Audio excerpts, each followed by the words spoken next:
ojú wa tó lé ojú wa tó kó. Mo kí gbogbo ẹ̀yin èèyàn wa níbi gbogbo tẹ́ bá ti lórí ọ̀fẹ́ láti máa wò wá. Mo sọ pé ẹ káàárọ̀ o, ẹ káàsán, bẹ́ẹ̀ ni mo sọ pé ẹ káalẹ́. Okay, lóní kánmọ́kánmọ́ mo fẹ́ ṣe léyìí. Mr. Olamide sọ àwọn ọ̀rọ̀ kan tó dẹ̀ jẹ́ pé gbogbo wa gbọ́dọ̀, mo fẹ́ ká jọ gbéyẹ̀wò, ká jọ kíyèsí. Ṣé rí fọ́nrán yìí tí mo mú wá ọ̀rọ̀ pọ̀ ńbẹ̀.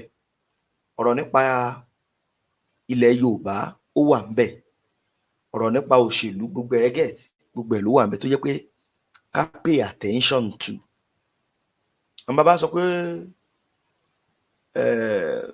afọgbọ́n ọlọ́gbọ́n sọgbọ́n. Ẹ mọ̀ pé nígbà míì a nílò ká fọgbọ́n ọlọ́gbọ́n sọgbọ́n. Nínú nǹkan tẹ́lòmíì bá sọ akẹ́kọ̀ọ́ kan tàbí kejì ńbẹ̀. Ẹ má jẹ́ ń dá wa lágara. Gbogbo ẹ̀yin bàbá mi màmá mi mo kí yín pé ẹ káàbọ̀ lẹ́ẹ̀kan sí. Gbogbo ẹ̀yin ojú tuntun náà ẹ káàbọ̀ lẹ́ẹ̀kan sí. Ṣùgbọ́n ẹ̀yin ojú tuntun yẹn kẹ́ lè má gbádùn ìkànnì síwájú àti síwájú sí. Ẹ subscribe sórí ìkànnì yìí. Bẹ́ẹ̀ bá ti subscribe tán, kíní kan bẹ wájú ẹ̀ bí agogo báyìí, notification bell, ẹ tẹ̀ sí. Tá bá ń ṣe live show lọ́wọ́ á sọ fún yín. Bàbá dẹ̀ fi fídíò tuntun sórí ìkànnì wa á sọ fún yín. Fọ́nrán yìí tí mo mú wá yìí ọ̀rọ̀ wà ńbẹ̀. Ẹ jẹ́ kí o gbà jọ̀wọ́. Tẹ́ bá lórí ọ̀fẹ́ ẹ lè share ẹ̀ pẹ̀lú àwọn èèyàn. Tó bá wọ́ọ̀tì nǹkan tó yẹ kẹ́ share, ẹ share ẹ̀ pẹ̀lú àwọn èèyàn. Mi ò ní sọ ju bẹ́ẹ̀ yẹn lọ. Láì dènà pẹ̀lú láì gbà lákòókò, ẹ jẹ́ kí n gbé Mr. Olamide, kí n gbé wọn wọlé. Ká gbọ́ àwọn atótónu wọn. Ọ̀rọ̀ kì í bẹ̀, ọ̀rọ̀ nípa bàbá Tinubu náà bẹ́ẹ̀. Ọ̀rọ̀ sẹ̀ǹtìmá gbogbo ẹ̀ sáà ṣe kíni? Ó sodojọ́ bẹ̀. Ẹnu Mr. Olamide ló ti dùn. Ẹ jẹ́ n gbé wọn wọlé. Ìjà bí ilẹ̀ Yorùbá ó ṣe lómìnira, bí tẹrú tọmọ bí ó ṣe gbádùn nílẹ̀ Yorùbá, orí ẹ̀ ni mo sì dúró sí, mi ò kúrò ńbẹ̀.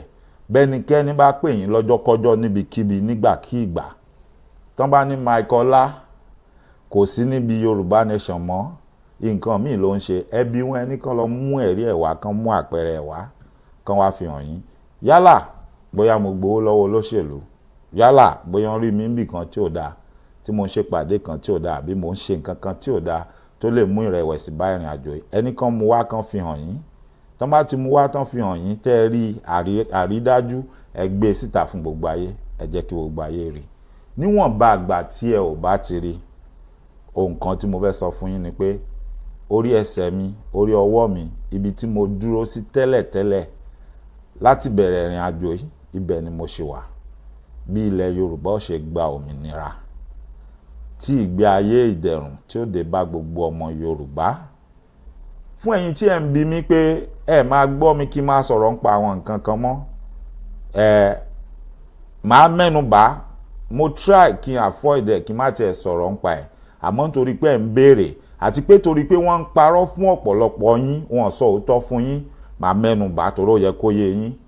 Ẹ ń bi mí ẹni ṣéjà ni pé kí ló dé?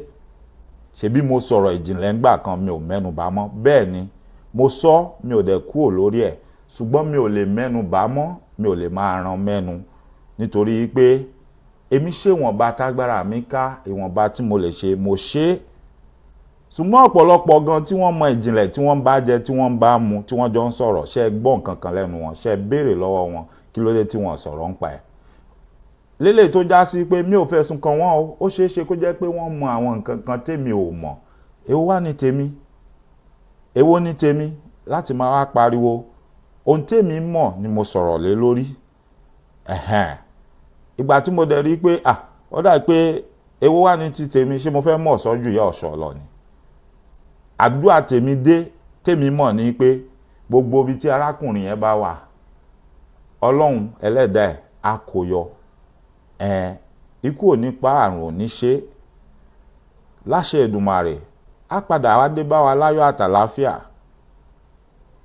Aburú kankan ò ní ṣe torí mi ò robi sí, mi ò dẹ̀ robi sí ẹnikẹ́ni.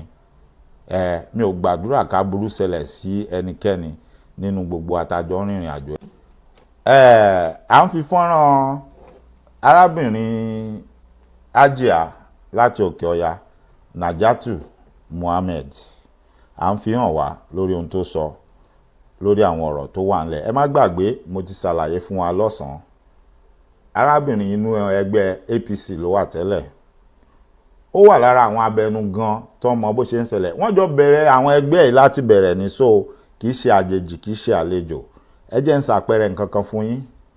Ẹ rántí ọjọ́ kìíní àná ńgbà tí à ń sọ̀rọ̀ Yàyà Bello ní Kogi àti arábìnrin tó jẹ́ pé òun àti ẹ̀ ti jọ ń ṣe tẹ́lẹ̀ tí wàhálà wá dé sáàrin wọn tí Yàyà Bello pè ní tó lóun lọ dáràn pé òun ló ń kó ọ̀daràn káàkiri tárábìnrin yẹn wá bẹ̀rẹ̀ sí tú àṣírí ṣe rí bọ́rọ̀ yẹn ṣe rí bẹ́ẹ̀ náà lélẹ̀ ṣe rí èmi ti sọ fún yín mi ò wá polongo fólóṣèlú kankan mi ò dẹ̀ sí fólóṣèlú kankan àti Obi o àti Kwankwaso o àti Mustapha o àti Sowore o àti Atiku o àti Tinubu o mi ò sí fún anybody. The only thing I stand for is a suffering Yoruba nation. Ilẹ̀ olómìnira Yorùbá. That is all I want. Now, èmi ò ní sọ fún ẹnikẹ́ni pé Ọlọ́run sọ fún mi pé no. Àmọ́ èmi tèmi tí mo mọ̀ pé ó máa ń kì mí nílọ̀ ní gbogbo ìgbà. Ó máa ń fún mi lára. Ó máa ń sọ̀rọ̀ fún mi. Ó sọ fún mi pé Ọlọ́run ló máa gba ilẹ̀ olómìnira Yorùbá fún wa. Ó dẹ̀ ti ṣètò ẹ̀ kalẹ̀. Àwọn nǹkan tó lọ́n dẹ̀ ti ṣe kalẹ̀ tó máa ṣẹlẹ̀ kó tó wáyé wọ́n máa tó bẹ̀rẹ̀ sí ṣẹlẹ̀ pàápàá jùlọ tá bá wọ February. Àwọn àpẹẹrẹ tèmi dẹ̀ ń rí àmì ara tó ń sọ mí ẹnikẹ́ni tó bá gbìyànjú láti díṣẹ́ Ọlọ́run lọ́wọ́ ó ṣeé ṣe o kó rí bákan. Mi ò ní fẹnu mi sọ láburú sí ẹnikẹ́ni tó bá gbìyànjú àbí tó bá darapọ̀ láti díṣẹ́ Ọlọ́run lọ́wọ́ ó ṣeé ṣe kó rí bákan. Ọlọ́run ní jẹ́ ká ṣèrìn. Ọlọ́run ò dẹ̀ ní jẹ́ ká rìn jọ́ tẹ́bí ń pọ̀nà. Ọlọ́run á dáàbò ẹ̀ bo gbogbo wa. Ẹni tó bá dúró síbi ààbò ni o. Kò ń ṣe ẹni tó bá gbé rẹ̀ lọ bí tí wàhálà àti fìtínà bá wà. Ìyẹn jẹ́ bẹ́ẹ̀. So arábìnrin ó wá ń sọ àwọn ọ̀rọ̀ kan ó ń ṣe àpẹẹrẹ àwọn nǹkan kan torí pé wọ́n fi ẹ̀sùn kàn. Ó ṣeé ṣe nígbà tí n bá kọ́kọ́ bẹ̀rẹ̀ máa jẹ́ kẹ́ rí fọ́nrán yẹn ẹ rójú ẹni tó ń sọ̀rọ̀ ẹ rí nǹkan tó ń sọ. Àmọ́ ó ṣeé ṣe kí n gbé kúrò kẹ́kàn máa gbọ́ ohùn ẹnìkan tó bá yá. Ẹjá bẹ̀rẹ̀ báyìí já wọlé báyìí. Fẹ́yìn tẹ́ bá ti wò tẹ́lẹ̀ lọ́sàn-án á gbọ́ ní ìsìn máa jẹ́ ká máa gbọ́ lọ. Màá gbìyànjú dídádúró rẹ̀ àti sísọ̀rọ̀ mi láàrin ẹ̀ mi ní jẹ́ kó pọ̀ jù. Ẹ jẹ́ ká gbọ́ nǹkan tí arábìnrin tó sọ. 23 general election approaches.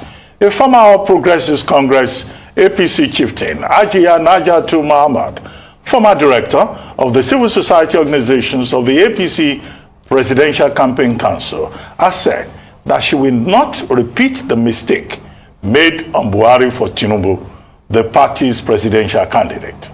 Mohammed said the gaffes and blunders trailing Tinubu's campaign appearances were an indication of ill health and the fact that he was incapable of presiding over the affairs of the nation. But in a swift reaction, the Tinubu-Shettima Presidential Campaign Council has attacked Hajiya Najatu Muhammad, who resigned last week and has since decamped to the Atiku Abubakar campaign group, describing her as a mole in the APC presidential campaign. Joining us now on this morning show from our Abuja studio is Hajiya Najatu Muhammad, former director of civil society organizations, APC Presidential Campaign Council. Hajiya, good morning, and thank you very much for joining us on the morning show. Hello, good morning. Good morning. Well, Hajiya Najatu Muhammad, do you accept your characterization as a mole in the APC? Because the APC is that you are a mole and you have gone to where you came from. And secondly, do you feel vindicated by what happened in Abeokuta yesterday, where the candidate of the APC accused the Buhari administration, either by way of innuendo or by suggestion or directly with reference to powers that be, that Naira redesign and fuel scarcity, those two major issues faced by Nigerians, have been designed to sabotage him? In the first place, there's a difference between the Tinubu Campaign Council and the APC. Only the APC could have had the right to expel me from the party, not the Tinubu Campaign Council. The APC doesn't belong to Tinubu. And I gave my resignation to the chairman, somebody that I have a lot of respect for.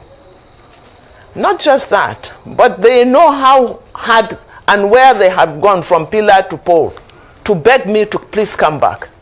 But I can't go into personal issues, because when you indulge in personal issues, personal insults, you are not only condescending, but you are diverting attention from the main issues, the main problems that are bedeviling this country. So I don't want to waste my time on them. But I want to stand my ground that I left because Tinubu is incapable. And I have been vindicated yesterday. Everything about Tinubu is about himself. When he wanted to contest, he said it's his turn.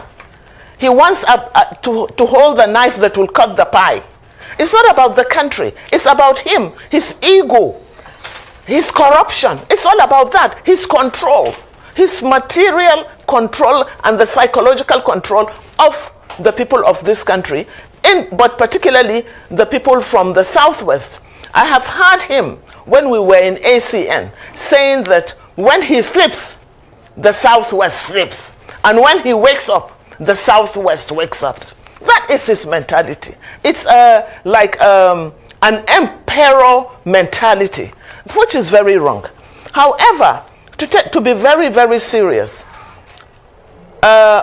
when he begged me, and Falake begged me to go into the campaign council, I rejected. They know that. I didn't want to go into the campaign council, but they begged me. Tinubu, it's still ringing in my ear. In the name of Allah, Hajia, in the name of Allah, accept this appointment. I said, sir, I will not accept the appointment until you tell me what you have for us up north. He invited me to London. I went to London. I sat with him for 2 hours. Most of the time he was sleeping. I asked him what he had for us up north, because we have extremely serious security problems. He told me that he didn't have anything. I said, sir, you mean that you want to be president and you don't even have a blueprint? He said he doesn't have a blueprint. He doesn't have a blueprint according to him, because if I have a blueprint, I'm quoting him now, then I might be killed, and because I'll be stepping on too many toes. I said, sir, in that position that you are looking for, you don't think of death. You don't think of... Ẹjọ́, ṣé nǹkan tí arábìnrin yìí tó sọ láàrin, ìjà ti gbọ́ gbólóhùn yẹn rí láàrin Yorùbá Nation, ìjà ti gbọ́ lẹ́nu àwọn èèyàn kan rí, wípé nǹkan tí àwọn gbé dání tó wà lọ́wọ́ àwọn blueprint táwọn ní, àwọn ò lè jẹ́ kán pa àwọn, àbáwọn ò lè jẹ́ kí nǹkan kan ṣẹlẹ̀. Ẹ máa fi ọkàn bá ètò yìí lọ, ẹ dẹ̀ máa fọkàn bá àwọn ọ̀rọ̀ tí arábìnrin tó ń sọ, ẹ máa fọkàn bá lọ. Assassination. Anyway, that is gone. But I've been vindicated yesterday. Nigerians have been suffering for over a year for lack of fuel. And more Nigerians are going to suffer and are already suffering for the fact that they give a very short notice and make the new notes unavailable. So Nigeria now will have to resort to trade by barter. Tinubu did not say anything. All he's thinking of is the bullion vam that has been made available for him to buy votes. I've been vindicated, alhamdulillah. All right, well thank you. And you know, sir, Please go ahead. All right, go ahead. ahead. Yes. Yeah, so what Ẹ má bínú o, láti bí lọ, màá play ẹ máa gbọ́ ohùn yẹn lábẹ́lẹ̀. Ẹ ní rí fọ́nrán yẹn mọ́, nítorí copyright. What I'm trying to say is this. Nigerians should be focused. We have a very, very serious problem. Nigeria is at the brink, especially as it concerns security. You must have an enabling environment in order to do anything. So you cannot take someone that is virtually senile and another person that has been associated on several occasions with funding terrorism. That is Kashim Shettima. Kashim Shettima. ọ̀rọ̀ ẹnu mi kọ́ o èmi kọ́ mo sọ bẹ́ẹ̀ this time around ara wọn ẹni tọ́jọ́ ń jẹ tọ́jọ́ ń mu tó mọ̀ wọ́n dáadáa ó mọ̀ ju nǹkan tó ń reveal nísìn lọ just ìwọ̀nba tó rò pé tó ń bá reveal ó máa dẹ́rù bà wọ́n wá tàdí mẹ́yìn wọ́n á fi òun lọ́rùn lẹ̀ òun lẹ́gbọ́ tó ń sọ yẹn ó mọ̀ ju nǹkan tó ń sọ fún wa yẹn lọ bọ̀ ìwọ̀nba díẹ̀ tó mọ̀ pé tó ń bá sọ síta tọ́dẹ̀ mọ̀ pé òun mọ̀ jù bẹ́ẹ̀ yẹn lọ ó ń sẹ́ndì warning sí wọn ni pé ẹ back off gbogbo ohun tẹ́ ń ṣe yẹn àti ohun tẹ́ ń sọ yẹn ẹ back off kí má bàa ṣe kíni kí má bàa tú gbogbo àṣírí yín kalẹ̀ ẹ back off right now. We should not forget Kabiru Sokoto. Kabiru Sokoto was one of the most wanted terrorists, and he was found and arrested in his house. Let us understand and let us not forget, this terrorism, this banditry, this carnage is not just happening by mistake. It's a multi-billion-dollar industry. A multi-billion dollar industry because it takes a lot of money on defense budget. Gbogbo yín lè rántí àwọn question tá ń béèrè pé kí ló dé látijọ́ ẹ̀ tí wọ́n lè kásẹ̀ Boko Haram àtàwọn bandits ńlẹ̀ tí ọ̀pọ̀lọpọ̀ wa ta máa ń tọ́ka àwọn nǹkan kan fún yín ta máa ń sọ fún yín pé ẹni tán fi jẹ minister for ṣe information kìíní fún yín gan tó wà in charge of gbogbo technology àti information yín olórí àwọn tó kó terrorist wọ̀lú ẹni tó ní sympathy fún àwọn terrorist apààyàn ọwọ́ ẹ̀ ní gbogbo information gbogbo yín wà so irú ẹni yẹn ò yẹ kó ní access sí àwọn nǹkan tí wọ́n ń pè ní information àwọn èèyàn tó ń gbé nùlú ab anything that has to do with security of lives and properties but irú ẹni yẹn tá à ń sọ ń sìn ó ní access sí gbogbo ẹ̀ kódà ó ní access sí jù bẹ́ẹ̀ lọ gbogbo wa la mọ̀ yẹn ẹwẹ́ tí wọ́n gbé kalẹ̀ tí wọ́n ní ó fẹ́ jẹ gbákejì ààrẹ ó lẹ gbọ́ tí arábìnrin yìí sọ èmi kọ́ ni mo sọ ilé ẹ̀ ni wọ́n ti arrest máa yẹn gbogbo wa la mọ̀ gbà yẹn gbogbo wa la gbọ́ news yẹn gbà yẹn gbogbo wa la mọ̀ tó bá jẹ́ pé nǹkan tó dáa ni tí ó bá ṣe pé wọ́n tiẹ̀ kàwákùn kankan wọ́n kàn tiẹ̀ ti rò pé bóyá wọ́n ti kó ọpọlọ everybody wọ́n ti kó sínú agolo wọ́n ti dé mọ́bẹ̀ ṣó yẹ kán tún gbérú ẹnìyẹn wá lójúkorojú kán wá sọ fún wa pé òun náà fẹ́ fi ṣe vice president ìwọ tó bá ti máa think lọ́bẹ̀ start thinking now you have a vice president that has been known to be associated with terrorists and with bandits, right? Now, there is no assurance that they are not going to bring back the same people that they have in government right now, like the Minister for Minister for Information and Technology, who is also a loyalist to the bandits and the terrorists. So, you see, Emma link here, Emma make a connection here. I heard some people saying pé there is danger, pé wúwà, danger is looming around the corner. And then I heard some people saying, ẹgbẹ́ nu yín sọ̀njọ́ ẹ tún bẹ̀rẹ̀ nìyẹn ẹ̀yin conspiracy theorists. Okay, fine. Bóyá conspiracy theorists ni wọ́n or not, èmi ò mọ̀. But one thing is certain. Ohun tó bá jọun la fi ń wéhun, epo ẹ̀pà ló jọ bó sí ẹ̀ lérí. Ṣó jọra wọn àbí ò jọra wọn? Ẹ wá bira yín ṣó make sense. Arábìnrin sì máa sọ̀rọ̀ síwájú, ó máa mẹ́nu bà bí nǹkan tó ṣẹlẹ̀ lálẹ́ ìgbà tí wọ́n fẹ́ ṣe primary election. Ó máa sọ àwọn nǹkan kan, ẹ jẹ́ àtẹ̀síwájú, mo fẹ́ kẹ́ tẹ́tí kẹ́ gbọ́ dáadáa. It has a lot to do with the sale of drugs. It has a lot to do with mining and illegal bunkering and illegal and illicit mining. And look at the areas that are generally affected by this. Take the Northeast, for instance. In the Northeast, you have the blue diamond. That is a strategic mineral. You have oil at the Chad Basin that is being explored right now, but illegally. You have Zamfara. If you go to Zamfara, Zamfara has more gold than Ghana. Zamfara's gold is being traded in Dubai and other parts of the country. There is a market called Nigerian gold in Dubai. Go and check. So who is doing this mining? Most times they are the governors, the people in power. They are the ones doing it in connivance with foreign mercenaries. Can you remember? Have we forgotten when they said there is a no-fly zone in Zamfara? And ask yourself, Zamfara only airport, there is no airport in Zamfara. But helicopter àti plane on land ńbẹ̀ ó ń gbéra. Àwọn wo ló ní wọ́n? Kí ni wọ́n fi wọ́n ṣe? Ẹ rántí pé nílẹ̀ Yorùbá àti láwọn apá ibì kan níbi last year, 2 years ago, bí àwọn fọ́nrán kan náà ṣe ń káàkiri lórí ẹ̀rọ ayélujára nìyẹn. Bí wọ́n ṣe ń gbé helicopter wá tí wọ́n ń já oúnjẹ lẹ̀ fún àwọn bandits nínú igbó. Tá ń béèrè pé okay, ta ló ní àwọn helicopter yìí? Ńbo náà ti wá? Ta ló gbà wọ́n láàyè tó fún wọn ní permission láṣẹ pé they can fly in those space at that particular time? Ta làwọn tó gbà wọ́n láàyè? So kí ni àwọn Air Force wá ń ṣe tí wọ́n fi mọ̀ pé irú nǹkan bẹ́ẹ̀ yẹn ń ṣẹlẹ̀? Torí láwọn ìlú tó ti dàgbà sókè tó ní olórí gidi tí wọ́n dẹ̀ ní àwùjọ tó ní rònú tí wọ́n ń rorí wọn, irú ẹ̀ ò lè ṣẹlẹ̀. Flight kankan ò lè take place kí government country yẹn kan máa wá sọ fún yín pé àwọn ò mọ bó ṣe jẹ́. Gbogbo àwọn tó ń ṣiṣẹ́ ní aviation sector yẹn wọ́n yàmọ̀ lé gbogbo wọn dànù ni tírú ẹ̀ bá ṣẹlẹ̀ l'Amẹ́ríkà wípé helicopter kan àbí plane kan ó wọnú Amẹ́ríkà ó dẹ̀ land, anybody ò lè give information bó ṣe jẹ́ àti bó ṣe lọ, wàhálà ó ṣẹlẹ̀. Heads will roll that day.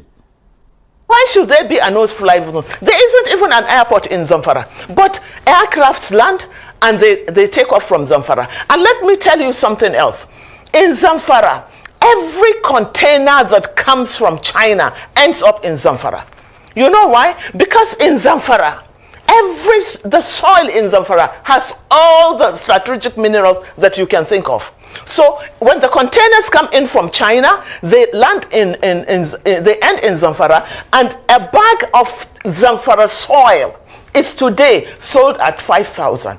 So then 5,000 naira per bag of soil from Zamfara.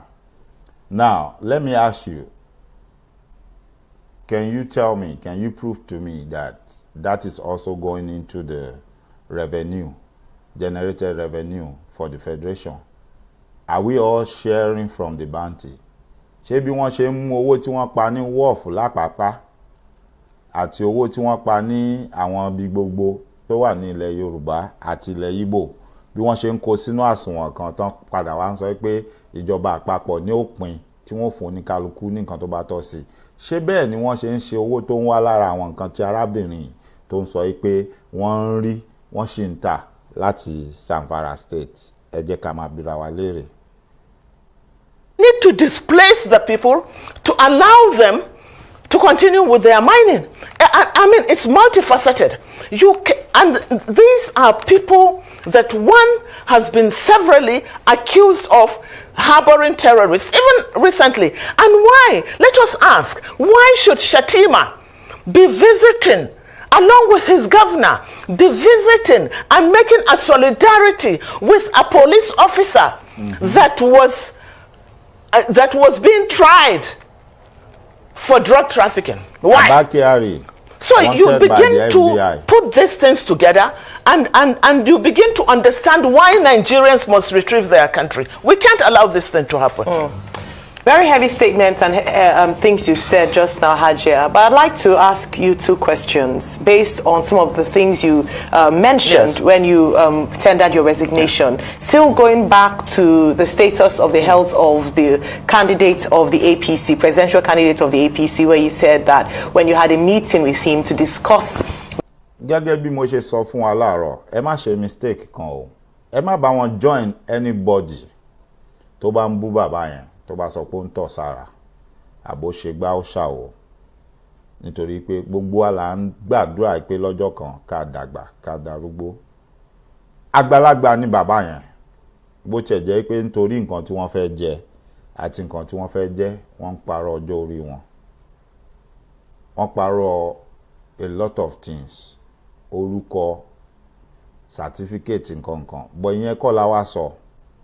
mo kàn ń pe àkíyèsí wa sí ìdí tí èmi fi ń gbà wá nímọ̀ràn pé ẹ má darapọ̀ mọ́ ẹnikẹ́ni láti máa bú bàbá yẹn pé ó ń tọ̀ sára, ó ń gbàgbé ọ̀rọ̀. It comes with his age, his current age. Yes, there is every possibility when you are that old, you tend to forget stuff. Even you can forget your own name. Bẹ́ẹ̀ni. And a lot of àwọn nǹkan tó wà lára wọn lè ṣe jémújémú bí wọ́n ṣe rí tẹ́lẹ̀ nígbà tí èèyàn wà lọ́dọ̀ mọ́. Bẹ́ẹ̀ni. So irú stress tí bàbá yẹn wá ń fira wọn go through tí wọ́n ń ṣe yẹn, it could cause all what you are saying. The only problem tó jẹ́ káwọn èèyàn máa pariwo kán máa bú bàbá yẹn kán máa sọ nǹkan tó ń sọ ni pé bàbá yẹn ò really declare ọjọ́ orí wọn gangan káwọn èèyàn mọ bọ́n ṣe dàgbà tó, because táwọn èèyàn bá mọ̀ pé bàbá yẹn ti dàgbà tó bẹ́ẹ̀ ni wọ́n ní máa bú fún gbogbo nǹkan tó ń bú fún yẹn, wọ́n ní fi ṣe ẹ̀yẹ, wọ́n understand pé it comes with the age and there is nothing wrong if that is happening to him. The only thing wrong is him not sitting down and taking care of himself, thinking he wants to go out and campaign and become the president. Now, is that a crime? No. Gẹ́gẹ́ bá arábìnrin náà máa ṣe sọ ńgbà tó bá sọ̀rọ̀ síwájú pé aréyàn tó jẹ́ president lórílẹ̀‐èdè tèmi wà rí tó dẹ̀ jẹ́ pé ó jókòó sórí wheelchair ńgbà tó ń ṣèjọba. Àmọ́ kò parọ́ éèjì ẹ̀, kò parọ́ ohunkóhun, ṣohun tí mò ń sọ yé wa. Ẹja tẹ̀síwájú. The issues that you were very particular and passionate about, he couldn't hold the conversation as he was sleeping for most of the time, and then he couldn't raise the teacup. We just interviewed one of the APC members of the campaign, and he said that you know, largely untrue, that he would see during campaigns the APC presidential candidate is very fit, he's able to hold a broom, he wears an agbada, he's able to dance around, and so your claims, hold on, I just want to, let me just land on that your claims that he's not healthy enough. I want to hear from you now, based on your interactions and working with him closely. It has been debated a number of times as to how important the health status of a candidate ought to be to electorates. I'd like you to expand a bit more on that. Ṣé mọ̀ pé arábìnrin tí wọ́n ń béèrè ọ̀rọ̀ lọ́wọ́ ẹ̀ tó ń sọ̀rọ̀ yìí, ó wà lára Presidential Campaign Committee Olóyè Bọ́lá Ahmed Tinubu tẹ́lẹ̀tẹ́lẹ̀ kó tó kúrò. Òun ni ẹ ṣe rí tí wọ́n sọ pé gẹ́gẹ́ bí ẹni tó súnmọ́ bàbá yìí, gẹ́gẹ́ bí ẹni tó mọ gbogbo nǹkan tó ń ṣẹlẹ̀, òun làwọn béèrè tẹ́rí tí wọ́n ń béèrè yẹn. Mo tún wá fẹ́ pe àkíyèsí yín sí kinní kan. Mo sọ lọ́sàn-án bóyá torí ẹ̀ ni wọ́n ṣe flag show ni o, kò yé mi, àmọ́ màá tún tún sọ. Mo wá ń retí ẹni tó fẹ́ flag show eléyìí. Mo ní ó ní nǹkan tí àwọn tó máa ń fọ̀rọ̀ wáyàn lẹ́nu wò tí wọ́n kẹ́kọ̀ọ́ ẹ̀, tí mo sì dúpẹ́ lọ́wọ́ Ọlọ́run pé èmi náà láǹfààní àti kọ́rú ẹ̀kọ́ yẹn, mo nímọ̀ díẹ̀ nípa ẹ̀ bí ò tiẹ̀ pọ̀. Tí wọ́n bá jókòó tí wọ́n bá ń béèrè lọ́wọ́ èèyàn àbí lọ́wọ́ ọ̀daràn, ara nǹkan tó wà nínú ẹ̀kọ́ yẹn ni pé wọ́n ti sọ fún yín pé ẹni tó fẹ́ béèrè nǹkan lọ́wọ́ ẹ̀ máa ṣàkíyèsí ẹ̀. Ìdí nìyẹn tẹ́ rí pé tí wọ́n bá mú ọ̀daràn nílùú yìí ní Amẹ́ríkà, tán bá mú wọn dágọ̀ ọlọ́pàá níbi tí wọ́n ti fẹ́ fọ̀rọ̀ wá wọn lẹ́nu wò, wọ́n á kọ́kọ́ fi wọ́n sínú yàrá kan. Yàrá tẹ́ wá rí tán fi wọ́n sí yẹn, kámẹ́rà wà ńbẹ̀.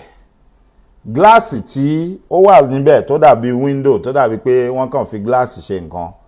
Gíláàsì yẹn ìwọ tó bá wà nulẹ̀ ò lè rẹ́ni tó wà ń tà. Àmẹ́ni tó wà ń tà ní ẹ̀yìn gíláàsì yẹn, ó ń wò ẹ̀, ó ń wo gbogbo nǹkan tó ń ṣe nulẹ̀ kedere lórí ẹ̀. Wọ́n mọ̀ọ́mọ̀ ṣe bẹ́ẹ̀ ni láti observe ẹnìyẹn nítorí pé wọ́n fẹ́ mọ state of mind ẹ̀, wọ́n fẹ́ mọ reaction, because from that they can tell bóyá nǹkan kan bẹ́ẹ̀ lẹ́rù, bóyá èrè ọkàn ń jẹ lórí nǹkan tó ṣe. So o ti mọ̀ pé bóyá nǹkan tí mo ṣe ìtorí ẹ̀ náà ṣe mú mi tán gbé mi síbí, wọ́n fẹ́ bi mí lọ́rọ̀. Wọ́n mọ̀ nǹkan tí wọ́n ń look out for ní pé ó ń try àti compose ara ẹ̀, ó ń try àti wo ọgbọ́n tó máa dá, tó máa parọ́ fún wa, ó ń try àti rorí irú irọ́ tó máa pa fún wa tá à ní ká. So they are watching you, they are observing you. They will do that for some minutes before somebody will now come in there to actually talk to you and interview you. And believe you me, the first few minutes when that person comes in to talk to you is making some observations. Your body gestures. How many times you are blinking your eyes? Because it needs to establish some things first. Kó tó di pé ó bẹ̀rẹ̀ sí gbọ́rọ̀ ẹnu ẹ̀. Pé okay, under normal circumstances, when you are not trying to lie, iye ìgbà báyìí ló ń blink within a minute, averagely. Because by the time you start speaking and you are trying to lie, ara àwọn nǹkan tó máa wò nìyẹn. Then it is believed. Ẹni tí wọ́n bá mú pé nǹkan kan ṣẹlẹ̀, wọ́n wá ní afurasí ni ẹ́, wọ́n fẹ́ bí lọ́rọ̀, wọ́n wá ní kó jókòó. Ẹni tí ó bí lọ́rọ̀ wá dé. Ó wá jókòó, wá mú ẹsẹ̀, ó wá fi kọ́ra wọn nísàlẹ̀, ó mú ọwọ́ ẹ̀ wá ṣe báyìí, ó dì mọ́ra wọn, wá gbé sórí tébù. Ara àwọn àpẹẹrẹ tó ń give away nìyẹn, number one, pé òun múra lẹ̀ láti parọ́ ni. Òun múra lẹ̀ láti parọ́. Ìwọ tó bá ti lọ ṣe interview rí, wàá mọ nǹkan tí mo sọ, yóò máa yé yín, wàá understand. Ó wà níwájú àwọn èèyàn tó fẹ́ bí ẹ́ question tán fẹ́ ṣe interview fún ẹ, so ó ń gbọ̀n, ẹ̀rù ń bà ẹ́. So ẹlòmíì, in order to control that shaking, in order not to show pé àwọn wà G3, in order láti put up a front pé mo nígboyà, mo lè face yín, ẹ máa béèrè question yín, ọ̀pọ̀lọpọ̀ èèyàn wọ́n á máa ṣe ọwọ́ wọn, wọ́n á dìpọ̀, wọ́n á gbé sórí tébù, ẹsẹ̀ wọn, wọ́n á cross ẹ̀ mọ́ra wọn. Èmi gan rántí nígbà tí mo wà níléèwé ní Amẹ́ríkà bí ká tó ṣe ìdánwò àṣekágbá, ara ohun tí wọ́n kọ́ wa, interview techniques. Alọ́gà kan tán dídí gbà fún wa, iṣẹ́ tiẹ̀ ni pé kó kọ́ wa bá ṣe múra lọ fún interview. Irú aṣọ tá a máa wọ̀, irú bàtà tá a máa wọ̀, àti bá ṣe máa compose ara wa tá a bá débẹ̀. Ohun tá a gbọ́dọ̀ ṣe àti ohun tá a lè ṣe. Iṣẹ́ tó ń kọ́ wa nìyẹn títí tá a fi parí. Títí tá a fi parí kọ́ọ̀sì yẹn, tá a bá ní a ní kíláàsì, nǹkan tá à ń lọ́dọ̀ ẹ̀ tó fẹ́ kọ́ wa nìyẹn. Kò sí nǹkan méjì. Ọdún ẹ̀ ni mo ti mọ̀ pé bàtà pọ̀ oríṣiríṣi.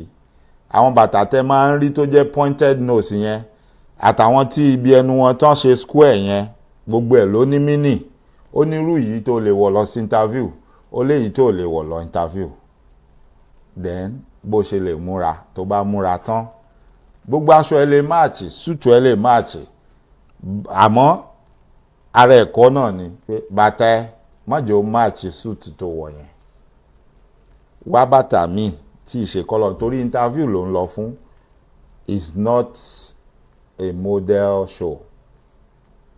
You don't want to appear too flamboyant. Gbogbo àwọn kìíní ẹ̀kọ́ ni wọ́n ń kọ́yàn. Àwọn iléèwé gan wà tó ń kọ́yàn, àwọn ọ̀gá wà tí wọ́n ń kọ́yàn. Àwọn iṣẹ́ kan dẹ̀ wà tó bá ń ṣe, ò ní choice. Wọ́n á kọ́ ẹ ní gbogbo àwọn ẹ̀kọ́ yìí because nǹkan tó máa bá pàdé nínú iṣẹ́ ẹ̀ ni wàá dẹ̀ máa ṣe. So wá rí the more tí wọ́n gan bá wá ń ṣiṣẹ́ yẹn tó bá ń pẹ́ nú ẹ̀, the more tí wọ́n gan ó tún máa wá gain experience. Nǹkan tí wọ́n kọ́ ẹ gan wàá tún máa wá mọ̀, because nígbà tó bá ti yá wàá get àwọn pattern kan pé okay, it's like every time I interview somebody and they are trying to lie, I notice this always happen. It becomes part of you. So when you are sitting and somebody is sitting down and talking to you and lying, you can pick their lies. You will know when they are lying. You will know when they are telling you the truth. Wájú yín ni mo wà tí mo ń bá yín sọ̀rọ̀ yìí. Àwọn tó bá kọ́rú ẹ̀kọ́ yẹn àbí tán bá nírú ẹ̀bùn yẹn, nínú gbogbo ọ̀rọ̀ tí mo ń sọ àti bí mo ṣe ń ṣe yìí, ibi tí n bá ti parọ́ àti ibi tí n bá ti sòótọ́, wọ́n máa pick ẹ̀. Ibi tí wọ́n bá fi pé ó likely a lè sọ bóyá rọ́ ló ń pa, bóyá òótọ́ ló ń sọ, ṣùgbọ́n nǹkan tó ṣe láàrin ó ń hide nǹkan kan, gbogbo ẹ̀ ni wọ́n máa pick out. So wá rí èèyàn tó bá ń bẹ́ sọ̀rọ̀ tí ò ready láti dúró wájú ẹ̀ láti bẹ́ sọ̀rọ̀, tó ń dúró sẹ́yìn nǹkan bẹ́ sọ̀rọ̀, má fi gbogbo ara gba nǹkan tírú ẹni bẹ́ẹ̀ tó ń sọ fún ẹ. Because what is the reason behind it? Why can't I see you? Why can't you face me and talk to me? Let me see your face. Let me look at you. Let me watch you while you are talking to me and saying whatever you are saying. Let me see you. Let me know what is going on with you.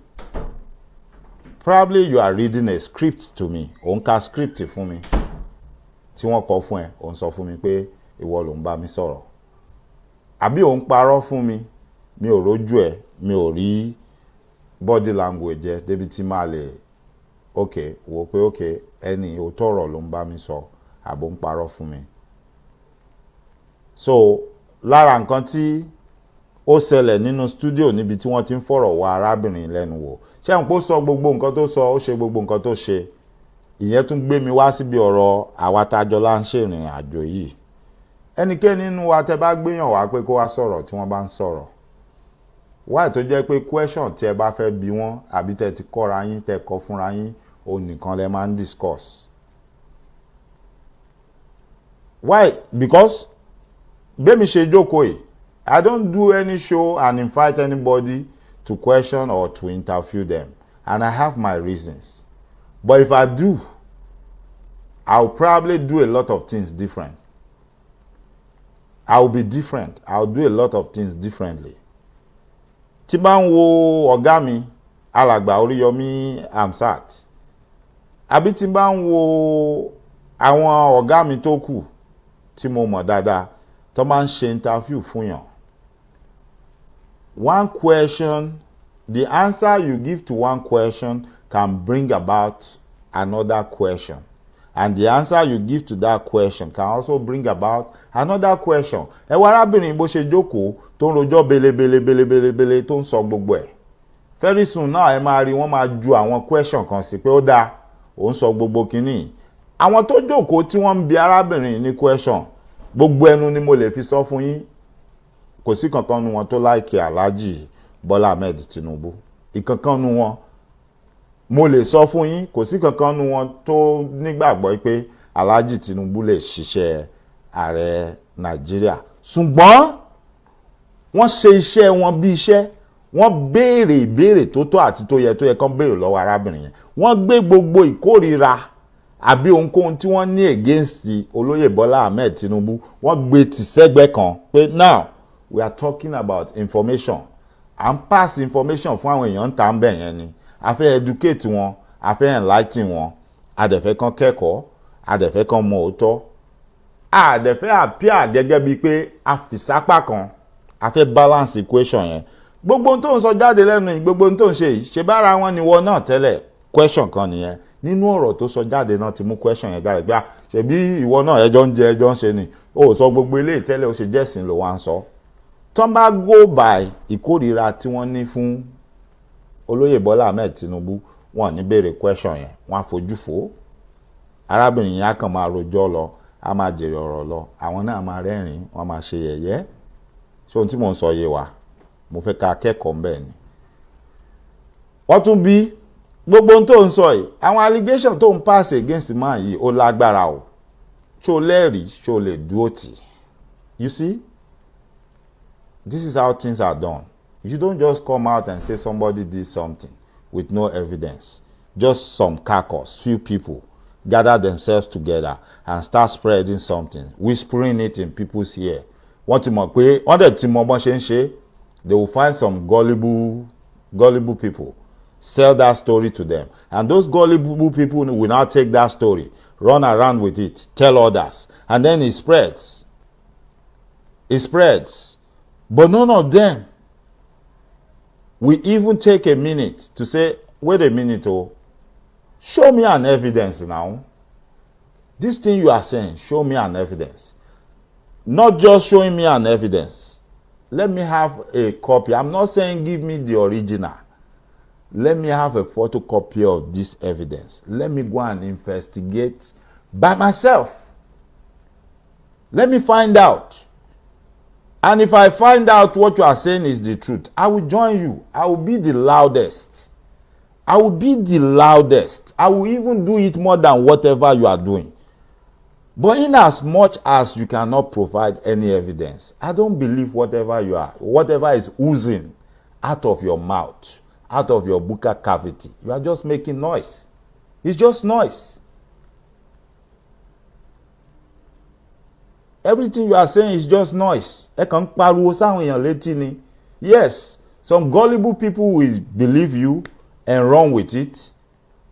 but èèyàn torí ẹ̀ bá pé ó máa calm ara ẹ̀ down, ó máa béèrè question. That is one thing with me. Gbogbo àwọn tó bá ti associate pẹ̀lú mi láàrin yín tó mọ̀ mí, when they try me, wọ́n rí pé mo bi wọ́n ní question, ẹbí question yẹn náà ti sá sẹ́yìn lọ́dọ̀ mi. I ask you questions.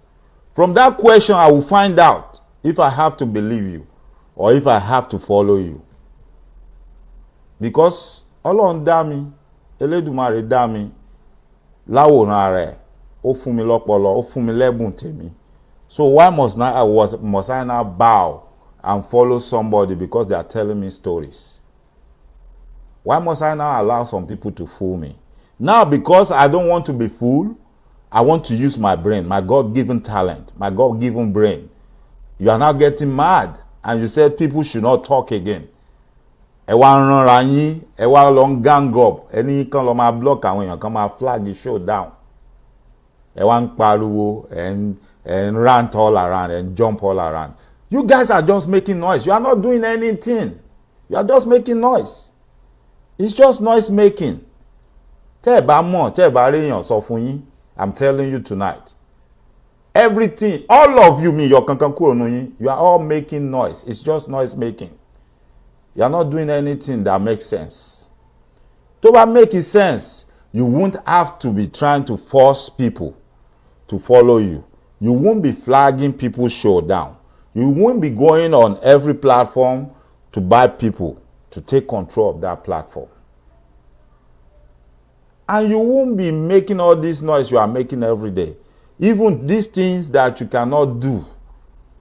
When we all have a common enemy, when we were all trying to gain the heart of all Yoruba people, when we were all trying together in unity to get all our people to believe in this struggle, what you are doing now, you didn't do it then. Every method, every means you are deploying now, you did not deploy it to fight the politicians then. So why? Why do you have to deploy that method to fight your own brothers and sisters? That tells me you had an ulterior motive. There's an hidden agenda somewhere. And that's where I have issues with you. That's where I have problem with you. I've chosen and decided not to say anything before, but you are taking it too far and you think you are smart. You are not smart. Mo ti sọ fún yín, àtọjú àti mú kò séyìí tí ò ṣe gbé sáré ń bẹ̀. Nǹkan tèmi ò kàn ní ṣe ni pé mi ò ní gbé sẹ́yìn anybody. Mi ò dẹ̀ ní tò sẹ́yìn ẹ̀ka kan. But bẹ́mi bá ṣe rí ọ̀rọ̀ ni mo máa ṣe sọ. Ẹni tí ò bá tẹ́ lọ́rùn ni ò ní tẹ́ lọ́rùn. Tí bá dẹ̀ sọ̀rọ̀, tí bá là ń bá ṣèyàn àbí tí bá sọ òkodoro ọ̀rọ̀ síyàn pé ohun tẹ́ ẹ ṣe ní àbí bó ṣe rí nì, ìyẹn ò ń ṣe pé mò ń bá wọn jà, mo pè wọ́n ṣàkíyèsí kan lọ ṣàtúnṣe ni. Tán bá ṣàtúnṣe ó tán. Àìṣàtúnṣe, then máa continue láti máa sọ nǹkan tí mò ń sọ. Ẹni tó bá nírọ́ ni mò ń pa, go and check all my videos. Èmi ò bẹ̀rù anybody láti sọ̀rọ̀ fún yín nítorí pé ẹni tó bá ń bẹ Ọlọ́run ọba kì í bẹ̀yàn o. Ẹni tó bá ń bẹ Ọlọ́run ọba kì í bẹ̀yàn. Nǹkan téèyàn bá dẹ̀ ń ṣe tó bá ti ní ìfọkànbalẹ̀ tó dẹ̀ ní ìdánilójú pé kì í ṣèwọ ló ń dá ọwọ́ wú wípé Elédùmarè òun ló fi ẹ́ síbẹ̀, òun ló fi rán ẹ. Má bẹ̀rù, má ṣe nǹkan tó ń ṣe lọ. Ó dìgbà tíṣẹ́ ẹ bá tó parí níṣẹ́ ẹ tó parí. Tíṣẹ́ ò bá tí ì parí kò sẹ́ni tó lè yẹ̀ ẹ́ lọ́wọ́ ẹ̀ wò. Bẹ́ẹ̀ ni. So ara nǹkan tí mo tún fẹ́ pe àkíyèsí wa sí nínú ọ̀rọ̀ arábìnrin nìyẹn. Àwọn èèyàn wọn kan jókòó kan gbọ́rọ̀ ẹ̀ pé torí pé àwọn ò ti fẹ́ràn Tinubu, àwọn sì ti rẹni tó ń sọ̀rọ̀ tí ò dá sí Tinubu. No, they are asking her questions pé nǹkan tó sọ èso lẹ́rìí, nǹkan tó sọ èso lè dúró tì í. Ok, nǹkan tó sọ yìí, but ìwọ náà ọ̀rẹ́ rẹ̀ ní ẹ tẹ́lẹ̀ náà, ara wọn ní ẹ tẹ́lẹ̀ náà, ó ṣe wá dìsìn. You know, this is how it's supposed to be. That's how you balance the equation. It's not that you will come out and you will be making noise and be shouting, you know, trying to pull some people down while you are trying to raise some people up. No. Ẹ máa sọ̀rọ̀ síbi tọ́rọ̀ bá wà. Ẹ máa sọ̀rọ̀ síbi tọ́rọ̀ bá wà. Anybody ò lè blame anybody pé anybody fail. Ṣebí àwọn tẹ́ ń blame pọ́n fail yẹn, they came out and try. Ńbo ni bàbá àti ìyá oníkálukú wá wà tí wọ́n jáde kan wá try. Ńbo náà wà. àti ẹ̀gbọ́ tàwa tá lè sọ pé àwọn tọ̀dọ̀ tiwa wọn sí láyé mọ́ wọn ti kú but tán bá wà láyé náà I don't think they will come out to do whatever these people are doing. I don't think so. So credit must be given where it's due. These people have tried their best. Their best might not be good enough for us, but that doesn't mean we should crucify them. And if you say they have done anything wrong, okay. Ta nínú yín tí ò tí ṣe nǹkan kan wrong rí nílé ayé. And then I need you to bring me that that blueprint. Ìlànà tí wọ́n gbé kalẹ̀ pé okay o, ẹ tó bá fẹ́ gba nation o, bó ṣe rìn ní o bẹ̀ ṣe máa ṣe ni o, tẹ́ bá sì ti ṣe báyìí ẹ kàn gbà ni. Ẹ mú jáde wá fún mi. Tẹ́ bá tún wá mú jáde wá fún mi. Ẹ wá explain fún mi pé ìgbà tá wá rí ìlànà yìí àti wá gbé lé wọn lọ́wọ́ pé báyìí la ṣe ṣe o, wọn wá tọ́. Ìgbà yẹn lẹ́sẹsẹ máa gain attention mi. Ni mo máa pay attention sí nǹkan tẹ́ ń sọ. But right now, all I can just hear is just cacophonies. This is just cacophonies. These are desperate people that came out desperately to do whatever they want to do at all costs, not minding whatever damage they are going to cause. That is all I can see. That's all I see in front of me, nothing else. Àtèyí tó kàwé nu yín, àtèyí tí ó kàwé, nǹkan kan ní gbogbo yín, kò ìkan ò gbé kan bí òwú jàngó, àtàgbàlagbà àtọmọdé tẹ́jọ wà ńbẹ̀. Ìkan kan ò gbé kan nu yín. Nobody can call anybody to order pé things are not done that way. Ẹ má torí pé ń lọ sẹ́dẹ̀kẹ́ bẹ̀dẹ̀ jẹ́, torí pé tẹ́ bá tẹ́dẹ́dẹ́ ẹ padà bọ̀ nú ẹ̀dẹ̀ ni. Nobody can say that amongst you. Something must be wrong somewhere. Ẹ lọ examine ara yín dáadáa. Ẹ lọ examine ara yín dáadáa. Tẹ́ bá fi pé torí pé ẹ fẹ́ lọ ẹ̀dẹ̀ ẹ má bẹ̀dẹ̀ jẹ́. No, àwa kan wà tá ní gbà fún yín. Because what we are talking about doesn't belong to anybody. It belongs to all of us. Kẹ́ jẹ́ kí yẹn kó lọ máa yé yín. So anybody ò lè kan jí ní àárọ̀ ọjọ́ kan kó wá máa ṣe báyìí kó máa wá pariwo kó máa fọwọ́ lálẹ̀ pé it must be whatever I say or whatever I want. No, it's not going to be that way. It's not going to be that way. A máa tutọ́ síra wa lójú, but we are going to get it right and we are going to do it right. Mímí kankan ò dẹ̀ ní mí. Mímí kankan ò ní mí, kankan ò ní ṣẹlẹ̀. And then the second question I have for you is based also on your resignation letter, that political parties do not have, in Nigeria currently, do not have ideological differences. And so you were tired of playing in places where people didn't have any ideology. They were all the same. I'd like to understand, what that statement means and then what it means for your future in the politics of Nigeria. What a lot of people don't know is that I didn't meet Asiwaju in APC. We met at ACN. I was ACN, I didn't go to CPC. I keep saying, I am the first person to start Buhari's campaign. They are still living on my structure, the Northwest. That is one. And any time we try to make an alliance, particularly with the Southwest. We started with the G4. Ojikalu, Buhari, Atiku, and Asiwaju. This is as way back as 2007.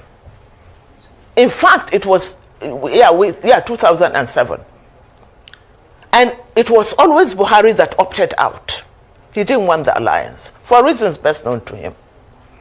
Because he did not want a contest in which he will not be the sole candidate. And he did not want a contest that people will not step down for him. So we did that once, we did that twice, we did that. On the third time, I said, I'm not going with Buhari because I'm not his slave. I decided to stay with the ACN. That was when I started my interaction with Asiwaju. And I know that on several occasions I had to hold the cup for him. And I want you all to learn a lesson from what she just said. Nǹkan tí ó yé ọ̀pọ̀lọpọ̀ nìyẹn. Ṣé mọ̀ pé so many times ni àwọn parties wọ̀nyẹn ni wọ́n try to come together and form a merger so that they can beat PDP. But they never succeeded. Only bàbá ń sọ tí wọ́n ní ó ṣe kíní ó lulẹ̀, ó ṣe kejì ó lulẹ̀, ó ṣe kẹta ó lulẹ̀. Then mo wá lọ bá ńgbà tó ń sunkún, mo wá pé òun lárábìnrin yẹn ń sọ ìwọ tí ò bá yé. See, the reason why Buhari did not succeed, even though they were voting, he was getting about 15 million votes, at least, every time, was because Buhari was not ready to bow down or to accept pé it's not going to be the deciding factor. Táwọn bá darapọ̀, táwọn bá papọ̀. Pé ó yá, we have a common enemy in PDP. Ẹ jẹ́ ká darapọ̀, ká jọ fight wọn ká lè win. But Buhari was not ready to succumb pé táwọn bá merge tán o, wọ́n máa wá ṣe primaries. And tán bá wá mú ni o. No, Buhari wants them to handpick him and say, at merge, Buhari ni candidate to attempt present. Does it sound similar to what is going on or what you are seeing? Is that relevant? Does it make sense? That was the reason why Buhari was failing. And Olóyè Bọ́lá Ahmed Tinubu saying pé mo fi ilẹ̀, èmi ni mo gbé síbẹ̀, mo jẹ́ kó lọ jẹ, ó wá dìgbà tèmi wọ́n wá ní kinní.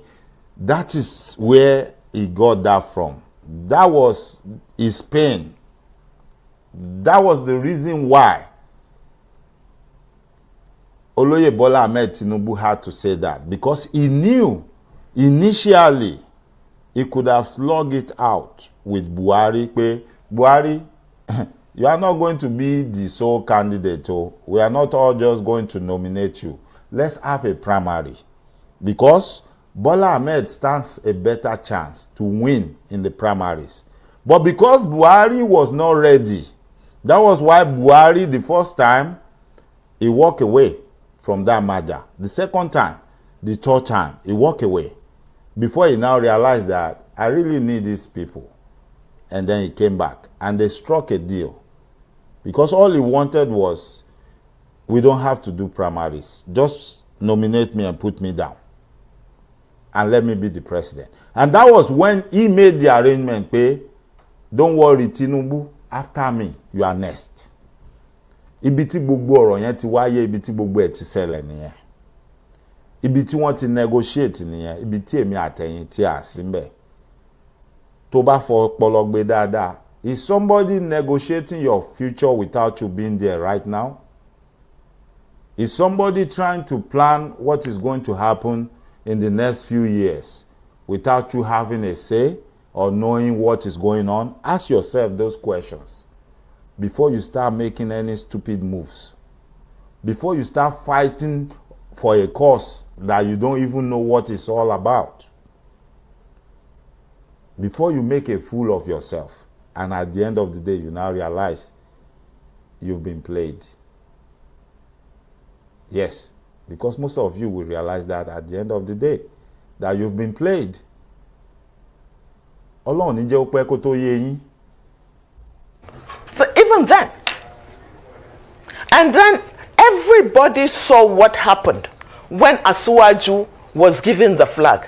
Our honorable chairman, or their honorable chairman now, Abdullah, had to help him to hold the flag. Everybody saw it. Cameras don't lie. But you see, madam, what bothers me is not so much his physical health. There was a president in America that sat on a wheelchair and ruled from a wheelchair. But when you are mentally deranged, it's unacceptable. Because you can't decipher, you can't think, you can't do anything. You go to sleep any day, anytime. See what is happening in Cameroons. Let me tell you, in Cameroons, they see their president about in 9 years, they see him once. And they still accept. Nigeria is not Cameroon. Nigeria is not Southern Sudan. We are far more sophisticated than that. So that is for that. And then the second question you ask, yes, I stand by it. Look at the manifestos of all the parties. The only one that is different, to be very, very honest, is not the Labour Party as a Labour Party, but the OB as a movement. However, all the political parties have no ideological difference. And what I'm saying is this, because politicians have shuttled, including Peter Obi, they shuttled from one party to another. Tinubu was AD, then AC, then ACN, now APC. Buhari was APP, then AMPP, then CPC, and now APC. The same is true to Atiku and Kwankwaso, and even Peter Obi. So why do so it's like a robe they wear. When it suits them, I wear this robe to be on this platform, but it's the same person. It's the same person. So Nigerians must be looking at the person, not the robe the person is wearing. That is at their convenience. That is my position. Okay, ma'am. A couple of things. Some will argue and challenge that, yes, you say he's mentally deranged, prove it medically, you don't have his health records. That's what some will say to you frontally. Second, no, hang on a minute, ma. Please, let me just finish this assumption. Secondly, a lot of people will also argue with you when you say he says he's got nothing to do. He's got a manifesto out that talked about what he'll do as regards insecurity. Third, in one of your statements, you said Tinubu and Atiku are the devil at the deep blue sea, that you rather go to the deep blue sea in Atiku. Yeah. But he too carries a lot of his own baggages, which you are aware of, which has been spoken about. Yeah. And when you look at this, people will say that all of this you are saying is just sour grapes. Because why did you wait till now before you left? And you too, you cannot say you're not benefited for the APC government you claim has failed. And you had benefited from them up till now. You see, did you all hear that? That's how a journalist does his things. A journalist, you have to be unbiased. You cannot be biased. You cannot choose and pick a side. Gbogbo wa la mọ̀, ìwọ tó bá mọ̀ mo ń sọ fún ẹ, gbogbo ẹnu ni mo fi ń sọ. Rufai tẹ́rí tó jókòó tó sọ̀rọ̀ yẹn kò like Tinubu. He's campaigning for Peter Obi. But see, he's sitting down there interviewing somebody. He knows that's a job. It's different from his preferences. It's different from his own personal opinion. This is something that has to do with the lives of people. That was why he asked those questions. And he brought those questions out of the content of the statement that came out of that woman's mouth. Okay, ó sọ gbogbo àwọn kinní. Ìwọ gangan ó ti bá wọn jẹ, ó ti bá wọn mu. Okay, ó lẹ́ni yóò gbádùn. Ṣó ní medical record ẹ̀ lọ́wọ́ ni. Then ó compare lágbájá àti tàmẹ̀dù. Ó ní wáyàmọ̀ mú eléyìí ni. Kí ló dé tó fi ṣerú comparison yẹn? This, I mean, afẹ́ni tó bá máa jayò pa, abẹ́ni tó bá máa wá bínú Ọlọ́run ló máa ní máa yẹn wá bias pẹ̀lú question yẹn. Àbí kò ṣe the right thing tó yẹ kó ṣe. Kí dẹ̀ ṣòun nìkan, àwọn méjì tó kù tán wà ńbẹ̀ náà, àwọn náà máa tún béèrè question tó tún jẹ mọ́rú nǹkan bẹ́ẹ̀ yẹn. That's how you balance stuff. It's not that you just come out, ẹ máa bú ẹnìkan, ẹ máa bú yẹn, yeah, I know you might not be the only one doing it. Àwọn tó ti ń ṣerú ẹ̀ sẹ́yìn tẹ́lẹ̀ náà, thank God, I support wọn. We've always condemned this type of things. We've always condemned this act. Pé it's not good, it's not right. Èmi tí mo jókòó tí mo ń sọ̀rọ̀ yìí, mo ti sọ̀rọ̀ síyàn rí tí mo ní tí ò bá ṣe pé ìbẹ̀rù Ọlọ́run tó wà lára mi àti ìjọmọlúàbí mi, ìpè ìyá tó ń bú yẹn mo lè bú ẹ padà nítorí ẹ. Because that's the way I see it. There's no reason for that. There's no cause for that. So anybody ò lè wá bá mi láti sọ pé bóyá you want to teach me or you want to tell me pé I'm being biased. I know what I'm talking about. Ìwọ tó bá dẹ̀ ní mo wà bias, lọ mú evidence ẹ jáde kó sọ bí tí èèyàn kan ti ń bú èèyàn tí mo support ẹ tí mo ní bó ṣe ń bú yẹn ló ṣe dáa, especially nínú àwa tá a jọ wà nínú struggle. Go and bring it out and tell me. Ọ̀rọ̀ tèmi bá máa sọ mo máa sọ fúnra mi ni màá dẹ̀ sọ lórí platform mi, and I will let everybody know pé èmi ni mo sọ, kò sẹ́ni tó rán mi. Like tonight, everything I'm doing, everything I'm saying, kò ní nǹkan kan ṣe pẹ̀lú anybody. This is me saying it. So if anybody want to say anything, èmi ni kẹ́ direct ẹ̀ sí. Ẹ má lọ fi kọ́ anybody lọ́rùn. Mo ti sọ fún yín, in my whole life up till now, bó tiẹ̀ jẹ́ pé mo lè sọ fún gbogbo yín pé ẹ mọ Ìgbòho tó mi, but mi ò bá Ìgbòho sọ̀rọ̀ rí lórí fóònù, mi gbóhùn ẹ̀ rí lórí fóònù lẹ́yìn àwòrán tí gbogbo wa jọ ń wò àtèmi àtẹ̀yìn. Mi ò bá bàbá Akíntóyè sọ̀rọ̀ rí, so you cannot say wọ́n rán mi àbí mò ń gbèjà wọn. No. Tọ́n bá tiẹ̀ tún ní èèyàn tí mo gbóhùn ẹ̀ sétí rí, á jẹ́ ìyá onítìrí. Pé ohun wọn gangan báyìí pé mo gbọ́ sétí rí, á jẹ́ ìyá onítìrí. So if you want to come at me and say èèyàn kan ló rán mi, think twice. Kó má gbẹ́sẹ̀ lọ́dọ̀ Ọlọ́run. Kò sí anybody tó rán mi. Òótọ́ ọ̀rọ̀ láti áńgù tèmi, látọ̀dọ̀ tèmi, bí mo ṣe rí, òun ni mò ń sọ fún yín yẹn. Ohun tí èmi dẹ̀ fẹ́ bá yín fa wàhálà lé lórí, tí mo bá yín fa wàhálà lé lórí, oníṣẹ́ láabi tẹ́ lọ ṣe, tẹ́ lọ rán àwọn èèyàn pé kán máa ṣe, kán lọ máa flag show gbogbo ẹni tí ò bá ti follow nǹkan tẹ́ ń fẹ́. Ibi tí èmi àti yín tá ti ní wàhálà nìyẹn o, a dẹ̀ máa jọ bára wa fà débì kan. I'm not saying you guys should not do what you want to do. Wọ́n sọ pé kọ́mọdé má dẹ́tẹ̀ tó bá ti lè dánú gbógbé. Ṣíkẹ́ná. But má foko mi dáná, ìjọ kan lèèyàn kọ̀. You cannot say because you want to talk, you want to be heard, then you don't want other people to talk and you don't want other people to be heard. No, it's not done anywhere. Ẹ ṣe irú ẹ̀ ńgbà tí gbogbo wa sì jọ ń sọ̀rọ̀, tájọ papọ̀, tírú gbogbo wàhálà yóò sí. Ẹ ṣe fún àwọn tí gbogbo wa jọ ń face, tá ń try àti convince. So kí ló mú yín believe? And how come you guys deem it fit pé at this present moment, inú struggle ló yẹ kẹ́ gbèrú method yẹn wá, kẹ́ wá máa fi operate? Ọ̀rọ̀ tí ò ní lè wọ̀ ni. A lè so ajá mọ́lẹ̀ ká so ẹkùn mọ́lẹ̀, ká wá múrú ẹkùn ká fi lé ajá lọ́wọ́. Ọ̀rọ̀ tí ò ní lè wọ̀ ni. Bẹ́ẹ̀ ni. Àtọ́jú àtimú kò dẹ̀ sí èyí tí ò ṣe gbé sáré ń bẹ̀.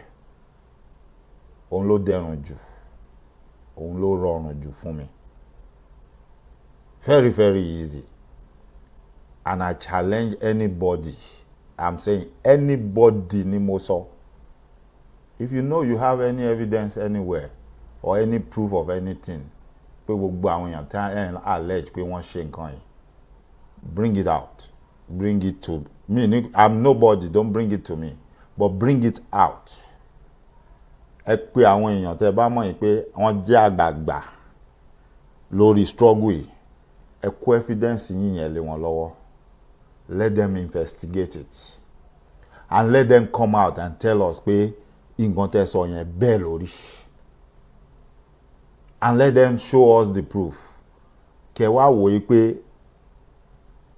bóyá ariwo tẹ́yìn ń pa àti nǹkan tẹ́ ń ṣe yẹn gan, bóyá wa ò ní ṣe jù bẹ́ẹ̀ lọ.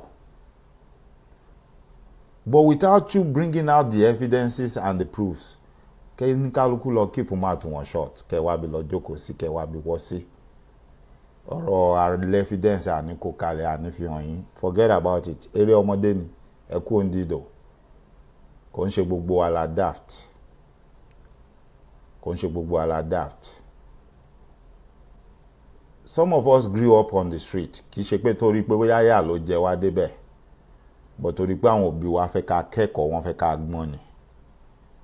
And I thank God we went through that. Torí nílẹ̀ tó mọ́lé ni, ó ń ṣe wá lóore, ó ń ṣe wá láǹfààní. Ó ń tọ́ wa sọ́nà, kò jẹ́ ká ṣe ẹsẹ̀ gbé. Ó dẹ̀ jẹ́ ká mọ ẹ̀tọ́ wa, ká dẹ̀ mọ ọ̀nà tá a máa gbàjà fẹ́tọ̀ wa. Ká má tinú inú wàhálà kan àbí inú làásìgbò kan tún bọ́ sí mi. Ká má bọ́ lọ́wọ́ amúnisìn agbénidá kan ká tún bọ́ sọ́wọ́ mi. We thank God for that. Kì í ṣe mímọ̀ ṣe wa, iṣẹ́ ọwọ́ Elédùmarè ni. A bí ọmọ láti kékeré. Ṣẹ́rí, ìwọ tó bá mọ Yorùbá, mo ti sọ fún ẹ, lọ kọ́ èdè Yorùbá, lọ kọ́ àṣà, lọ kọ́ ìṣe Yorùbá dáadáa. Yorùbá tó sọ pé àjọ ń rìn láyé a ò mórí olówó, kò sẹ́ni tó mórí olóyè nígbà ìwé. Àgbà ọ̀rọ̀ ni ọ̀rọ̀ sodo sínú ẹ̀, ọ̀rọ̀ tó ní kìmí ni, ẹni tó bá farabalẹ̀ tó bá wádìí ẹ̀ tó bá tú òun ló máa yé. It is only those that do their research and do their findings that will understand and bring out the wisdom in those words. Ìwọ tára ẹ ò bá balẹ̀ tó bá wá díẹ̀ tó mọ̀ díẹ̀ kò lè ní mínìsì ẹ̀ wá kàn rò pé ara àwọn ọ̀rọ̀ táwọn bàbá yẹn máa ń sọ láyé jọ̀hún ni. Bọ̀rọ̀ sodo sínú ẹ̀. Ìwọ tí wọ́n ń rán ẹ níṣẹ́ dé tòrutòru tán ni kó máa lọ ṣiṣẹ́ èpè iṣẹ́ láabi káàkiri. Ṣé wọ́n ti gbé orí ti ẹrun mú? Wọ́n sọ pé wọ́n gan ò lè wà in charge kó máa control àwọn èèyàn. Àbó mọ nǹkan tí orí ẹ yàn àti nǹkan tó yẹ kó tó máa ṣe tó máa jẹ́ ńjọ́ wájú. Ṣé o tí mọ̀ bóyá iṣẹ́ láabi iṣẹ́ burúkú tó ń ṣe nísìn ló máa dènà ọjọ́ wájú ńgbà tó bá yẹ kó débi oríire ẹ̀? Ṣé o tí mọ̀ bóyá iṣẹ́ burúkú tó ń fi ẹ ṣe ń sìn tán rẹ̀ o tí mọ̀ bóyá òun ló máa dènà oríire ẹ̀ lọ́jọ́ wájú? Ṣé o ti rorí ẹ̀ wò? O ti rò bẹ́ẹ̀? Àbó mọ̀ pé possible? Ṣé o lè wùwà ẹni tí kò lè dá jókòó kó dá ronú kó dá mọ nǹkan tó tọ́ àti tó yẹ nísìn kó wá yá kó wá di ọ̀la kó wá dìde kó ló fẹ́ jẹ president àbó fẹ́ jẹ governor kó wá retí pé àwọn èèyàn torí wọ́n pé wọ́n máa dìbò fún ẹ? Wọ́n ní máa wò ẹ́ pé ẹni tí ò lè dá ronú, ẹni tí ò lè dá decide tó jẹ́ pé ibi tán bá dá lọ ló ń lọ. Ṣó ti ronú ẹ rò bẹ́ẹ̀? Ṣó ti rò bẹ́ẹ̀? I'm just appealing to you. Èmi àti anybody ò níjà. Àwọn tèmi àti wọn tájọ ní nǹkan tá a fẹ́ múlẹ̀ ni àwọn tó lọ ń flag page èèyàn, àwọn tó ń try àti bring page àwọn èèyàn wálẹ̀, àwọn tí wọ́n lọ ń flag show ní show àbí tí wọ́n fẹ́ máa rán àwọn èèyàn pé ẹ lọ máa da show ní show rú. Ìwọ tó bá ti mọ̀ pé irú iṣẹ́ yẹn ò sí lọ́wọ́ ẹ ò dẹ̀ nírú èrò yẹn lọ́kàn, then you don't have to worry or bother about what I'm saying. But tó bá ti mọ̀ pọ́rọ̀ yẹn involve ẹ, yes, ìwọ ni mò ń bá wí. Gbogbo yín yẹn ni mò ń bá wí àtàwọn tó ràn yín.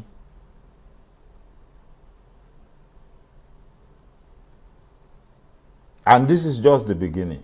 Unless you guys stop that evil act tẹ́ ń ṣe yẹn, unless tẹ́ bá pe gbogbo àwọn ọmọ yín tẹ́ rán níṣẹ́ burúkú tẹ́ pè wọ́n wọlé tẹ́ sọ fún wọn pé kán kọwọ́ ọmọ wọn bọ́ sọ kán yé ṣiṣẹ́ láabi kán yé ṣiṣẹ́ aburú láàrin Yorùbá nation. Let me tell you, èmi ò ń sọ nǹkan tí mi bá lè ṣe o.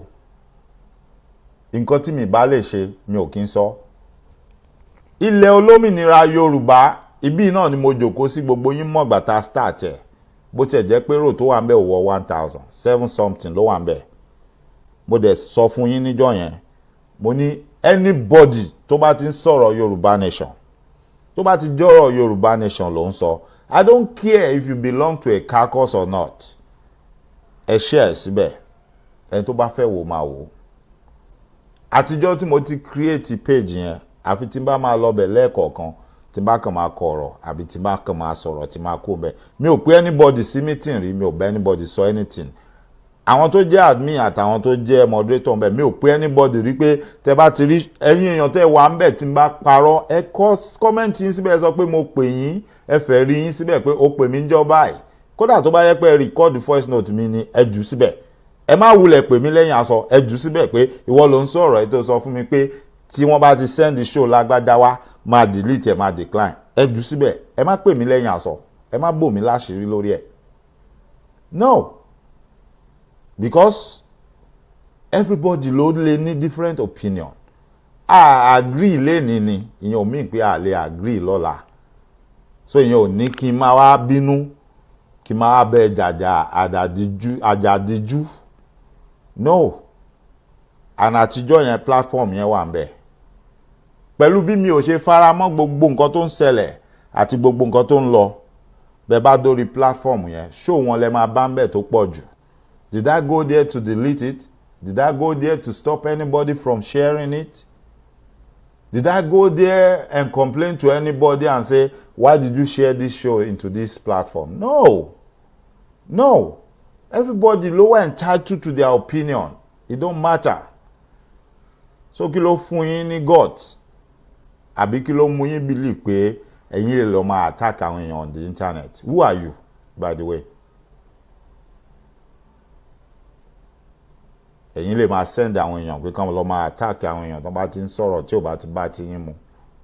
Ẹ lè ṣe yẹn lẹ ṣe yẹn fún àwọn politician tó ń campaign tó ń disturb gbogbo wa láti 2-3 years ago. Ibi tí ìwọ tó ń ránṣẹ́ burúkú tó yẹ kó ti jókòó kó lórí ara ẹ nìyẹn pé sórí ẹ pé are you doing the right thing? Are you doing the right thing? Ibi tèmi àti yín ti jọ ní issue nìyẹn o.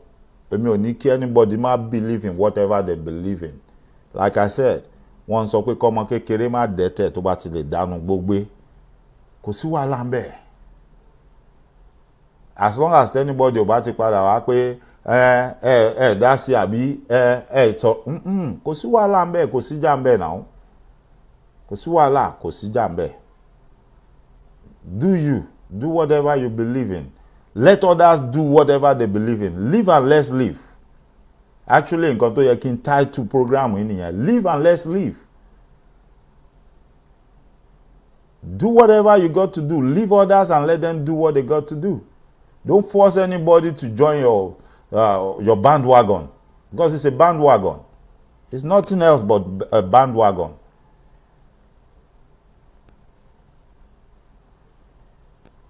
I don't believe I have to give anybody anything to believe in what I'm saying on this struggle. I don't have to give you money. I don't have to sweet talk you. Mine is to just come do my presentation and talk. If you like, you take it. If you don't like, you walk away. Kò sí jà, ló bá tán. C'est fini. The moment I start giving you something, then you need to start suspecting me that something is wrong somewhere. Why must I give you something? Gbogbo alájọ ń jà fún lájọ fẹ́ gbà now.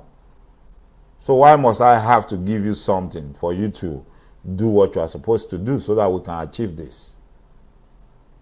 You all need to start putting on your thinking cap and start thinking. Something is not right somewhere.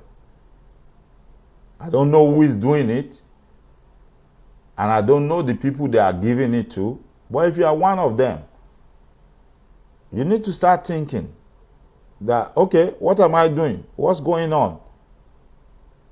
What's the meaning of this?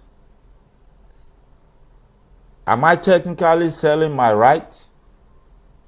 Start asking yourself those questions. And don't just follow Michael because Michael is just talking. I just love the guy. This guy, when he speaks, I just like, no. Question things. Do your own research. Question. Put pressure. That's how you get results. Not by just following. I concur. Yes, sir. Is it not the same thing we are saying? The people you send to your your senators and your House of Reps, are they not just going in there to say, I concur, I support, I agree? That's all they are doing. And that's what you are also doing right now. You are not questioning things. You are not examining things. If you want to ask me a question, you won't call? Yes. I've examined most of the stuff. I've questioned them. I've done my research. It's all null and void. It's all lies. Don't deceive yourself. Yes. You can do some things. You can have a rally. You can have a multitude of people in their millions to show that you are serious about it. But that is not going to bring about what you actually wanted. It's just going to bring attention to it. Don't deceive yourself. And don't be deceived. Ever before anybody came out and told you about this stuff, I told you about it. I did. Either you like it or not. I told you about it. That was when I still believed that we're working in unity. We're all together. And I was trying to say, wait, no. No individual group should go out there and try to say, we want to do this. No, let us all come together, put our heads together, and look at this thing. If they can do it here, we can also do it. But we have to be in unison. We have to put up a united front. And we all have to believe in that cause. Not because somebody paid us to do it. Not because somebody sweet talk us to do it. No, it has to come from your heart. It has to come from your heart. I don't have to convince you to come out and ask for your rights. No, I shouldn't have to do that. I can come online and educate you, enlighten you, but I shouldn't have to force you to do it. If I have to force you to do it, then it may not work. But if you come out wholeheartedly that you want to do it, then we're talking. And everything has timing. Like I said before I go, I'm going to repeat it, because after this, I'm just going to let you listen to everything this woman said, because that's not the end. But I'm going to remind you once more. Kí ẹnikẹ́ni má gbìyànjú àti díṣẹ́ Elédùmarè lọ́wọ́. Don't try to do any stupid thing before the election. Ọlọ́run ti ṣètò ẹlẹ́, Ọlọ́run ti yanjú ẹ̀. Either you do anything or you don't. Ọlọ́run máa ṣe nǹkan tó fẹ́ ṣe. But mo bẹ̀ ẹ́, mo rọ̀ ẹ́. Ẹ má gbọ́rọ̀ mi, ẹ tẹ̀ má listen sí mi. Go out and do whatever you want to do. But you will come back here and say, Mike Ola said this before now. Go out there and try it. You will come back here and say, on the 26th of January 2023, Dr. Mike Ola said this. Right around 7:32 p.m. Eastern Time. But I pray you will seek counsel and you will seek understanding and not make that mistake, so that you will not come here and say, oh, Dr. Mike Ola said this on so night. Ẹja tẹ̀síwájú. What? No. I take exception to that, sir. Okay, I really take exception to that.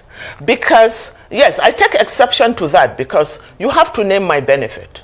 You see, unfortunately, people think that when you are appointed, for instance, I work at the Police Service Commission. Is that what you call a benefit? So Nigerians see appointments as a means to which they can acquire money.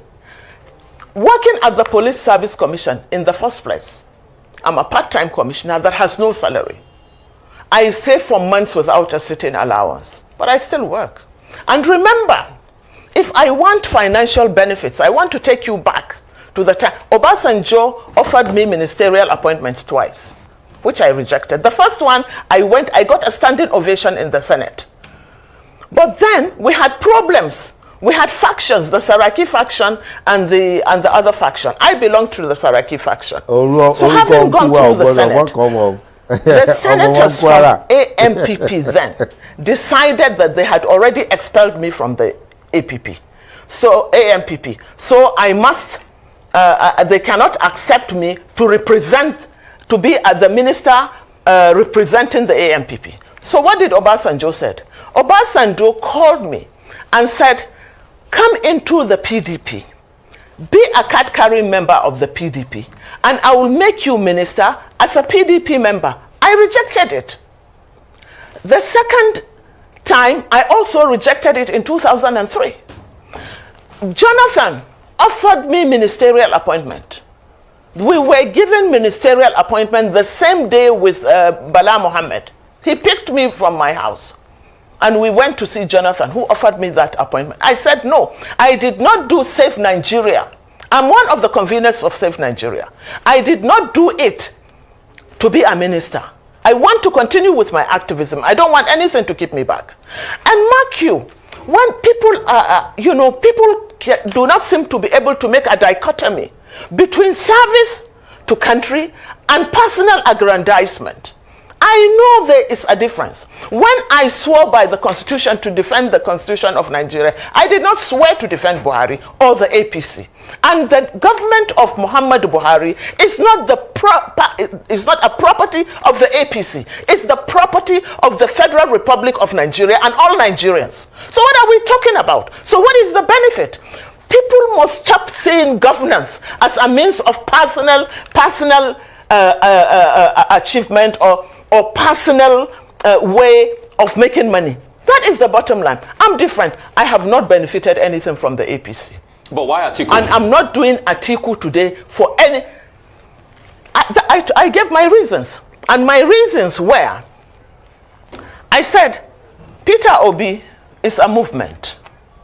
Yes, I said that. I said that because it's for the first time,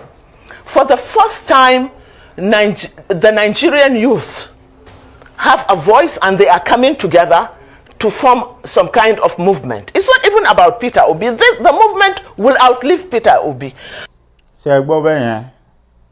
Shegbo, it's not about the individual. It's about that particular thing. Like, yes, we've told so many people about this. Peter Obi is not the one pulling the crowd. There is actually a movement already. And the movement is just a group of people that knew something was wrong. And they are trying to do something different. So they are trying to look for something new, different from what they knew. They are trying to look for a new set of politicians, different from the old set of politicians. But like I do tell them, they are making the same mistake again. Because either they like it or not, they cannot separate it. Peter Obi is already contaminated. He's a damaged good because he has been part of the same old politicians. So whatever he's saying now, he's just saying it so that people will believe in him. That doesn't mean he's going to do it. Even though these people might not be saying it now, they might not be singing now. I bet you, and I promise you, they have certain things that they are holding against that Peter Obi. That might be their last joker at the end of the day. If okay, if it comes to that, we will just call him to order and threaten him. And then we will tell him that, okay, you can be the ceremonial president, but we will tell you and we will dictate what is going to happen. That is it. That's how it has always been. So like the woman rightly said, it's a movement. And that movement will still exist after Peter Obi. Just like the Yoruba Nation movement is a movement. It's above each and every one of us. Nobody, I repeat, nobody, and I repeat again, nobody, no single person, no single group or individual can lay claim to it and say it belongs to us. Oh, we are the one that are going to do it. No. Forget about it. Eku ondido, ere omode ni. In fact, let me tell you the truth. Yoruba Nation belongs to Eledumare. And anybody trying to rescue or struggle with Eledumare on this one, they will have themselves to blame. Bẹ́ẹ̀ni, àsìkò àánú, àsìkò grace ó ti kọjá, because you've done enough damages. You've delayed this journey for too long. And Eledumare is about to do what? To fulfill his promise. And Eledumare is not going to force anybody to do it. Eledumare is not going to choose one person over another to do it. So forget about whatever you are thinking or you are doing. Eré ọmọdé òun ni gbogbo ẹ̀. If we are quiet and we are watching from far, it's just that we want peace to reign. It's not that we don't know what to say or what to do. We just want peace to reign. That's why we are quiet. And at times, like I said, in Yoruba, wọ́n ní wọ́n sọ pé kọ́mọdé má dẹ́tẹ̀ tó bá ti lè dànù gbogbo. But it come to that point now where a máa tún sọ fúnra wa pé tá bá ní ká fi wèrè lẹ̀ kó sòkú yẹ bó ṣe fẹ́ ó lè sún jẹ kò ní tẹ́yàn lọ́rùn. So àní gbà fún wèrè kó sòkú yẹ bó ṣe fẹ́.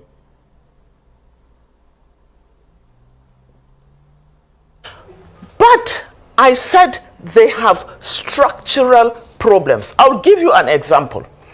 Buhari since 2003 was getting 15 million votes, but he couldn't be president. Why? In spite of the cult followership the North gave to Buhari, why didn't he win? He didn't win because he had structural problems, because he could not make bridges. It took the alliance that he had rejected severally, with the Southwest in particular, that he was able to become president. That is the only reason. And what I'm also saying is that I have no luxury of time. There is no luxury of time. That is why I said I had to choose between the devil and the deep sea. And then, as far as Kwankwaso is concerned, Kwankwaso did a great job for us in Kano, especially in human development. I think the best thing that anyone can give to anybody is education. Because that is why most governors withdrew education from our schools. They withdrew education from our schools because they want this sea of energy able. Bamu, Shegbo. She nailed it. She broke the table. That's what they've been doing. And that's what they are still doing. Belted men, they are like uranium. Our kids are so energetic. They are like a virgin uranium, which you can use either to generate power or to make into an atomic bomb. In this case, our youth have been denied education, so that they are perpetually cannon fodder for rulers, especially our governors. You understand? So that is why I said I had to choose at this. Ẹni láti lọ tú àárín yẹn gbọ́ dáadáa kẹ́ lè understand the thing about the education and the reason why they are doing what they are doing. And that's part of what is even affecting us on this struggle right now. Because a lot of them have been brainwashed and they don't even know how to think for themselves. They just want somebody to think for them and hand everything to them on a platter of gold. Pé ó yá gbà nǹkan tẹ́ máa jẹ ni, ó yá gbà nǹkan tẹ́ máa mu ni, ó yá gbà nǹkan tá máa lọ ṣe ni tó máa di nǹkan báyìí. They don't even want to think. They don't want to research for themselves. Pé okay, ṣé nǹkan tán náà máa ṣe ni tó máa já síbi báyìí, but ṣé irú ẹ̀ ti ṣẹlẹ̀ rí àbí ṣó ṣeé ṣe àbí ṣó make sense? Okay, jẹ́ n lọ wò ó fúnra mi. No, they don't know how to do that because inú system tí wọ́n dàgbà sí nìyẹn. That is all they know. That is all they understand. Oya wá jẹ́ n sáré ránṣẹ́ kó lọ bá mi ṣe ń gba 10,000 gba 20,000 lọ bá mi ṣe ó ti tán. Bàbá àlàyé ẹ ṣe bàbá wàá ṣeré bàbá rere bàbá kẹ̀. Ṣé kí n dọ̀bálẹ̀ kẹ́ gorí mi kọjá? That's what they are all doing. They are not thinking for themselves. They are not thinking pé they have a future. Ìwọ tó ń dọ̀bálẹ̀ fún yàn tó ń ṣe bàbá rere bàbá kẹ̀. Kí ló fún ẹ ní assurance pé ìwọ kọ́ ni the next president? Kí ló fún ẹ ní assurance pé if you act right and you do this right and we get it right, you are not the chosen one to lead that Yoruba nation?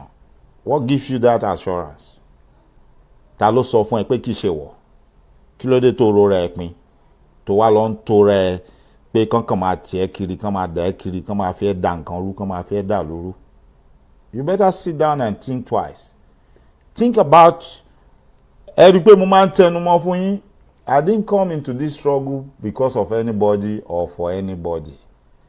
I came into this struggle first for myself, for my immediate family, for my extended family, for my community, for the whole Yoruba people. That's why I came into this struggle. Nobody begged me to come into this struggle. Nobody paid me to come into this struggle. Everything I'm doing or I've been doing on this struggle, I've not gone to anybody to give me anything to do it. I've not begged anybody to give me money or to loan me any money to do anything. And I bet you, I promise you, I'm not doing bad. There's nothing anybody is doing on this struggle that I'm not doing. The only thing anybody can say is, oh, lọ rally rí, but màá sọ fún ẹ pé mo lọ rally rí nígbà tí struggle ìbẹ̀rẹ̀. And I have the evidence and I can show it to you, I can give it to you. But that was when I had the time to do so. Nature ṣe tí mo ń ṣe, wọ́n ti ẹ̀ gbọ́dọ̀ rí mi ń bi rally pẹ̀lú nature ṣe tèmi ń ṣe ń sìn.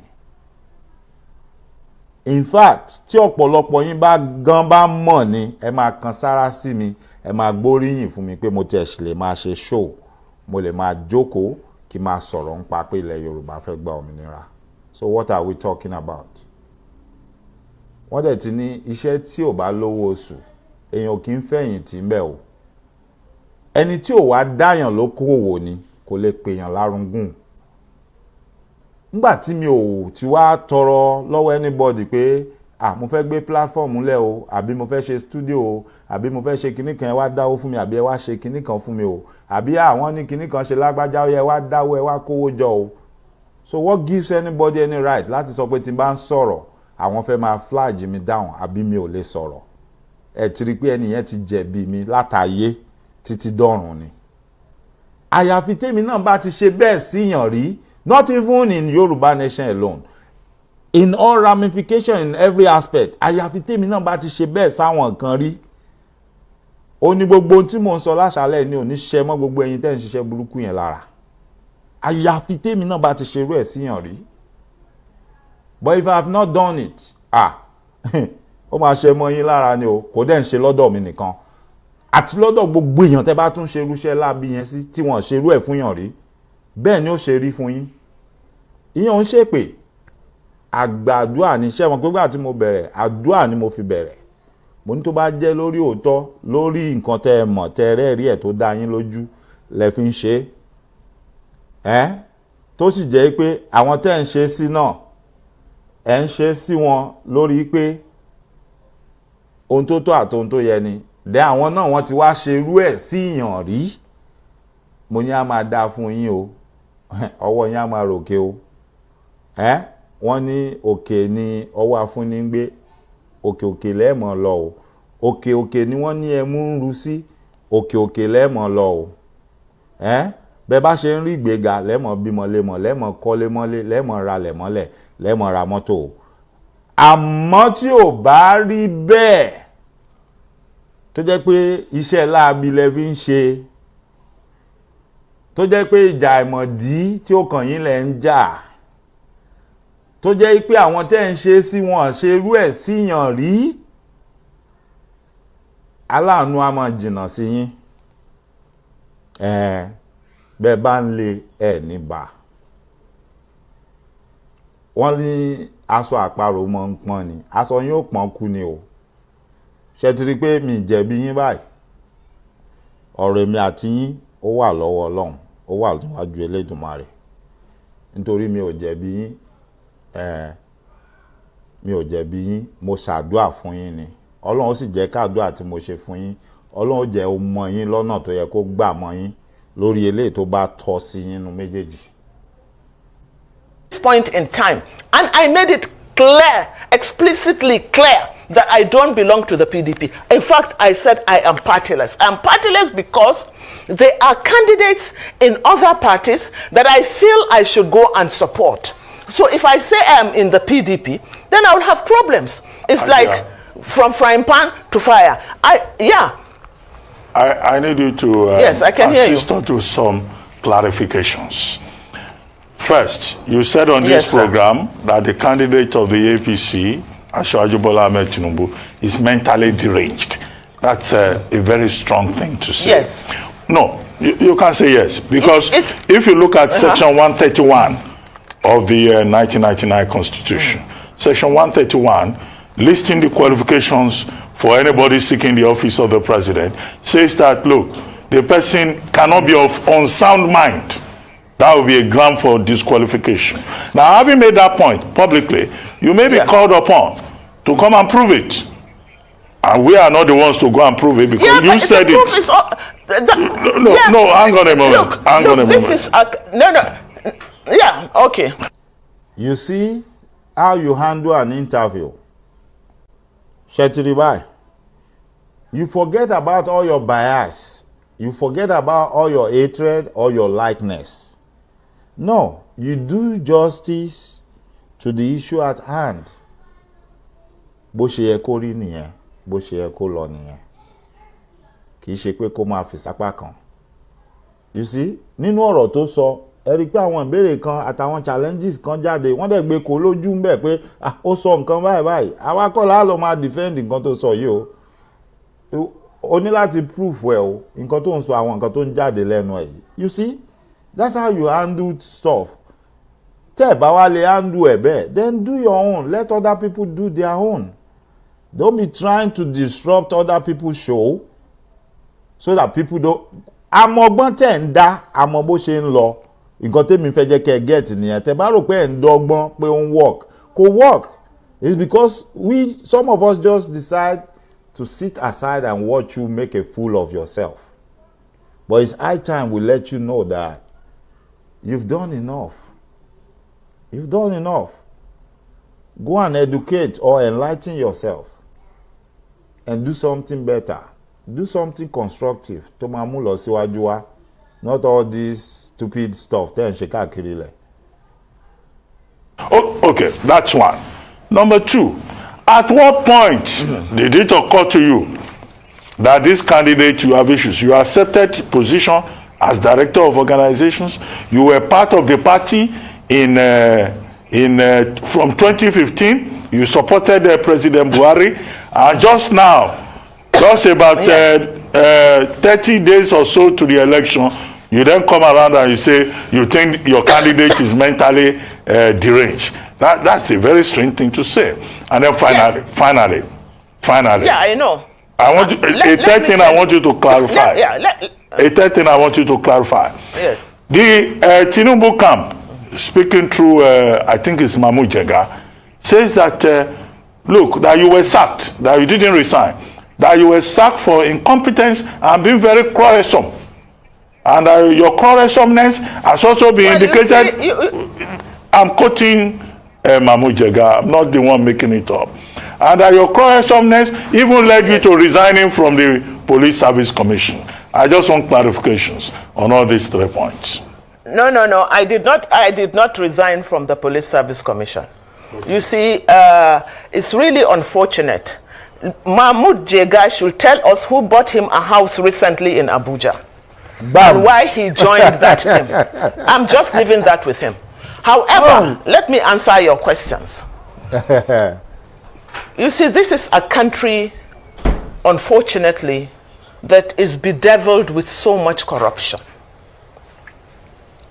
If Asiwaju were not what he is, with stupendous amount of money to bribe everyone from the courts and everything, he will not be contesting elections.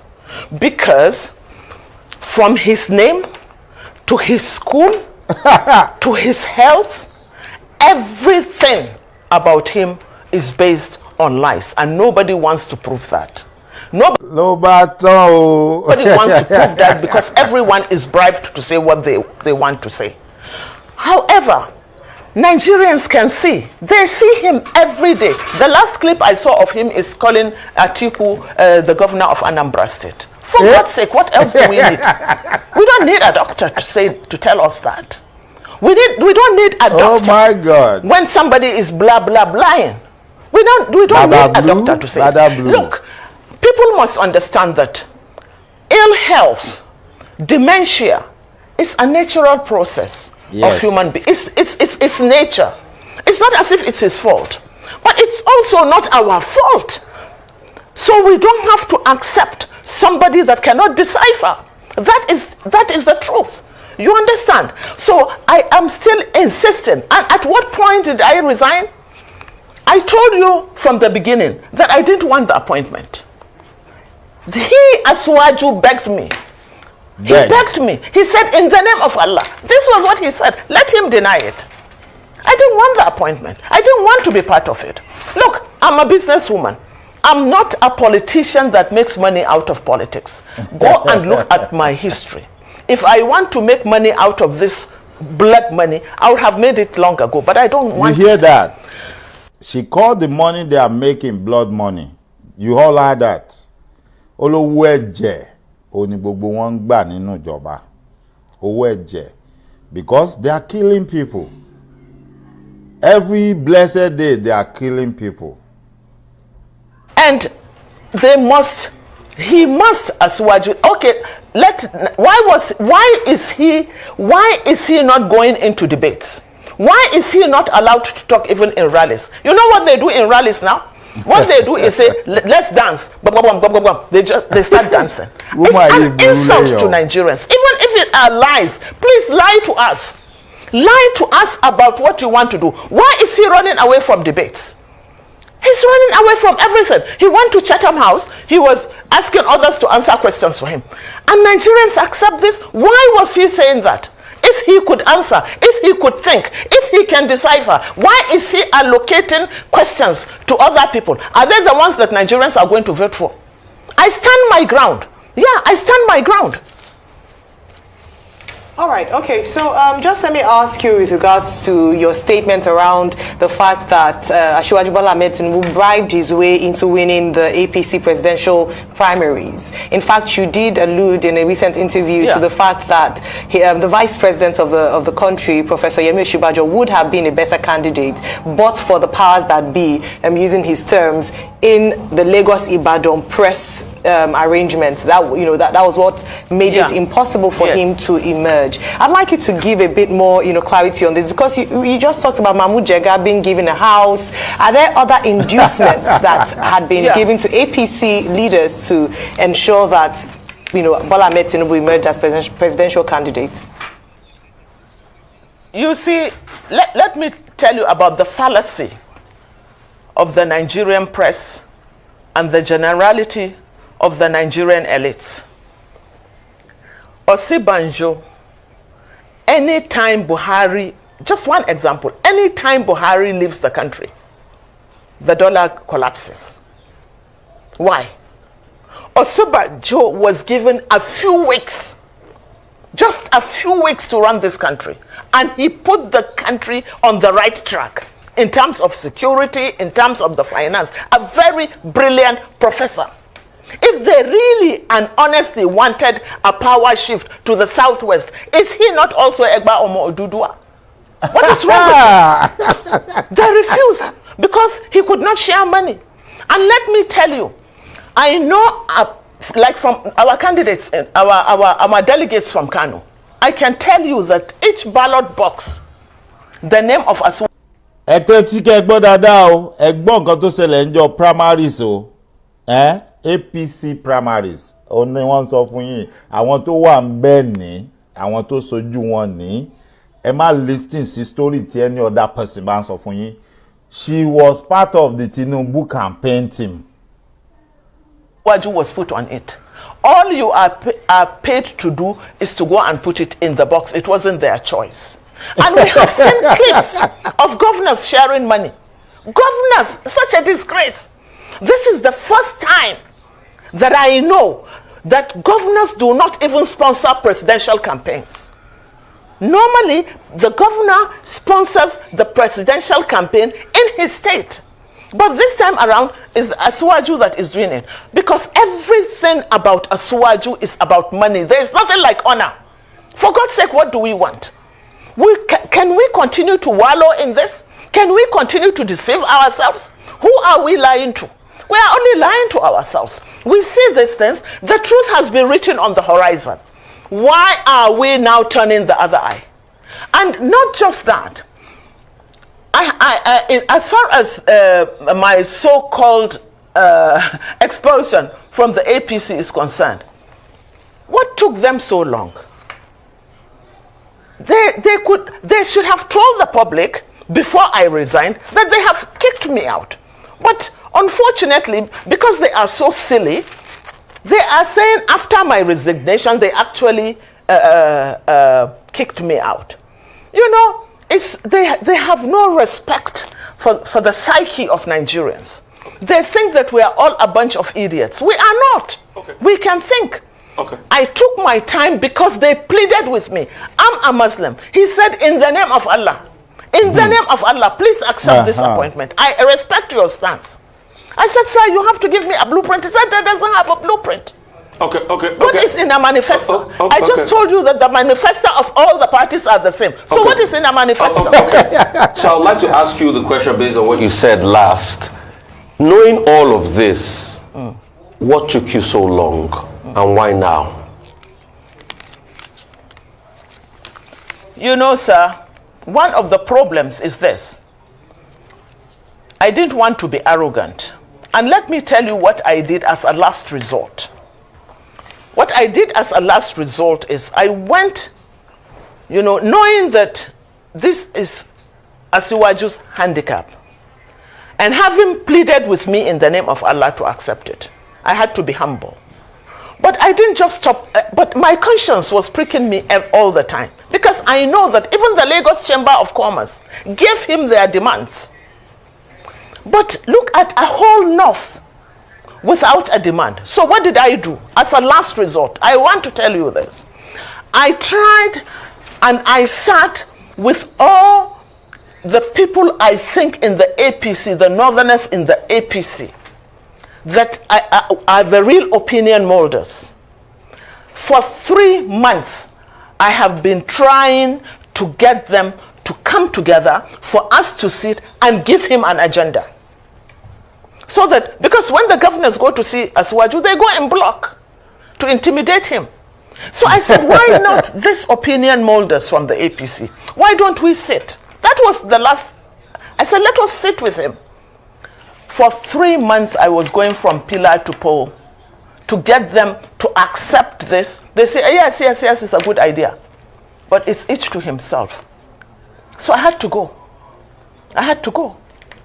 Okay. And I can't sit on the fence. Okay. Those sitting on the fence are either cowards or hypocrites, and I can't do any of those. Okay. Ajia, on that note, we have to go. Thank you so much for your time this morning. Òun lẹ ti gbọ́ yẹn o, òun lẹ ti rí yẹn. Gbogbo ọ̀rọ̀ tí arábìnrin yẹn sọ. Àmọ́ gbogbo wa, if you watch her, you saw the body language, the hand gesture and everything. You can tell where she's saying the truth and where she probably might have told a lie because the questions were difficult. But all in all, I want you to take note of something. The interviewers, the anchors of the program, they were not biased. Even though I can tell you point blank right now that none of them love or like Asiwaju Bola Ahmed Tinubu as a presidential candidate. I'm not saying as an individual, but as a presidential candidate. All of them have their own different opinions. And I can tell you emphatically, Rufai Hussain is rooting for Peter Obi. I know that for a fact. But you see, he still went ahead and he did due diligence. He did the needful to ask the question that needs to be asked. so that people will be educated, people will be enlightened, and then people can form their opinion based on what they have seen and what they have heard. They will be able to decipher, like, which one is the truth, which one is a lie. So it's not like tomorrow now I will wake up and say, oh, but why didn't they ask her that she was part of them before? Why did she leave? Because they already did all that. They asked all the necessary questions. And she provided answers. Personally, to me, I agree with her and I accept her answers. Because some of us, or let me say some people, so much believe in God that by the time you beg them and you put the name of God, even if it is something that they are reluctant, they don't want to do, they tend to say, okay, let me see how it goes. And then if it's going bad, since I don't want to do it, I'll just come out of it. But because of the name of God that this person is putting in, let me listen. Probably she did it for that reason, but it's best known to her. But what I'm trying to bring out from that part is the point that those journalists that sat down there and interviewed her based on what was going on, what she has said before, and then what the other party said, and then what she said in return. You know, they brought her in the studio, they sat her down, they allowed her to express herself. They allowed her to express herself. And then they asked her questions based on what she said. Most importantly, they asked the most important questions. They didn't say because, well, we don't want Tinubu to win anyway, and this is somebody that is saying something that will pull him down or that will tarnish his image, so let's just leave it at that. No, they still went ahead and did their job. And that's all I'm saying. Let's balance the equation. Nobody should try to control the narratives. All of us knows how to do that. If nobody knows how to do it, I do. Personally, I know how to do it. Far, far more than whatever you think I know. I know how to do it. If I want to launder somebody's image, if I want to start tomorrow, I promise you, in the next 1 month, what you will hear people saying will be different. And if I want to damage somebody's image, I promise you, I know how to do it. In my own case, I don't need to start by rumor going around and whispering in people's ear. If I start it within a month, don't be surprised. Somebody that has been seeing you before and love you and could even hold you and hug you might start throwing stones at you. But what do we stand to gain from that? Nothing. I'm not brought up that way, and I'm not set up for that. And I don't think I will ever do that. But if you choose to, damage somebody's image or rub their name in the mud, and I decide that, okay, I'm going to launder their name and, say good things about them, I promise you I can do that, and there's nothing wrong about that. And I will not lie about it. I will only tell you the truth of what I know about them. And by the time I'm done, within a month, I promise you, I don't care if you are spending money every day. By the time you look back, ó máa dàbí ọ̀rọ̀ aláǹgbá tán ló bẹ́ látòkè ní tó bẹ́ kalẹ̀ tó ní bẹ́ẹ̀ nìkan kan ò bá yìn mí mo yinra mi. Ìwọ gan wàá kan sára sí mi pé bọ̀bọ́ yìí ó ṣiṣẹ́, iṣẹ́ ló ṣe. But rather than waste my time on that, to do that, I will want to focus on the way forward. How we are all going to move ahead and move forward. Ọwọ́ yín ló wà o. Bó wù yín, ẹ pé àwọn tẹ́ rán síta kan máa dá wàhálà lẹ̀. Ẹni tí ó bá dẹ̀ lóhun náà tọ̀.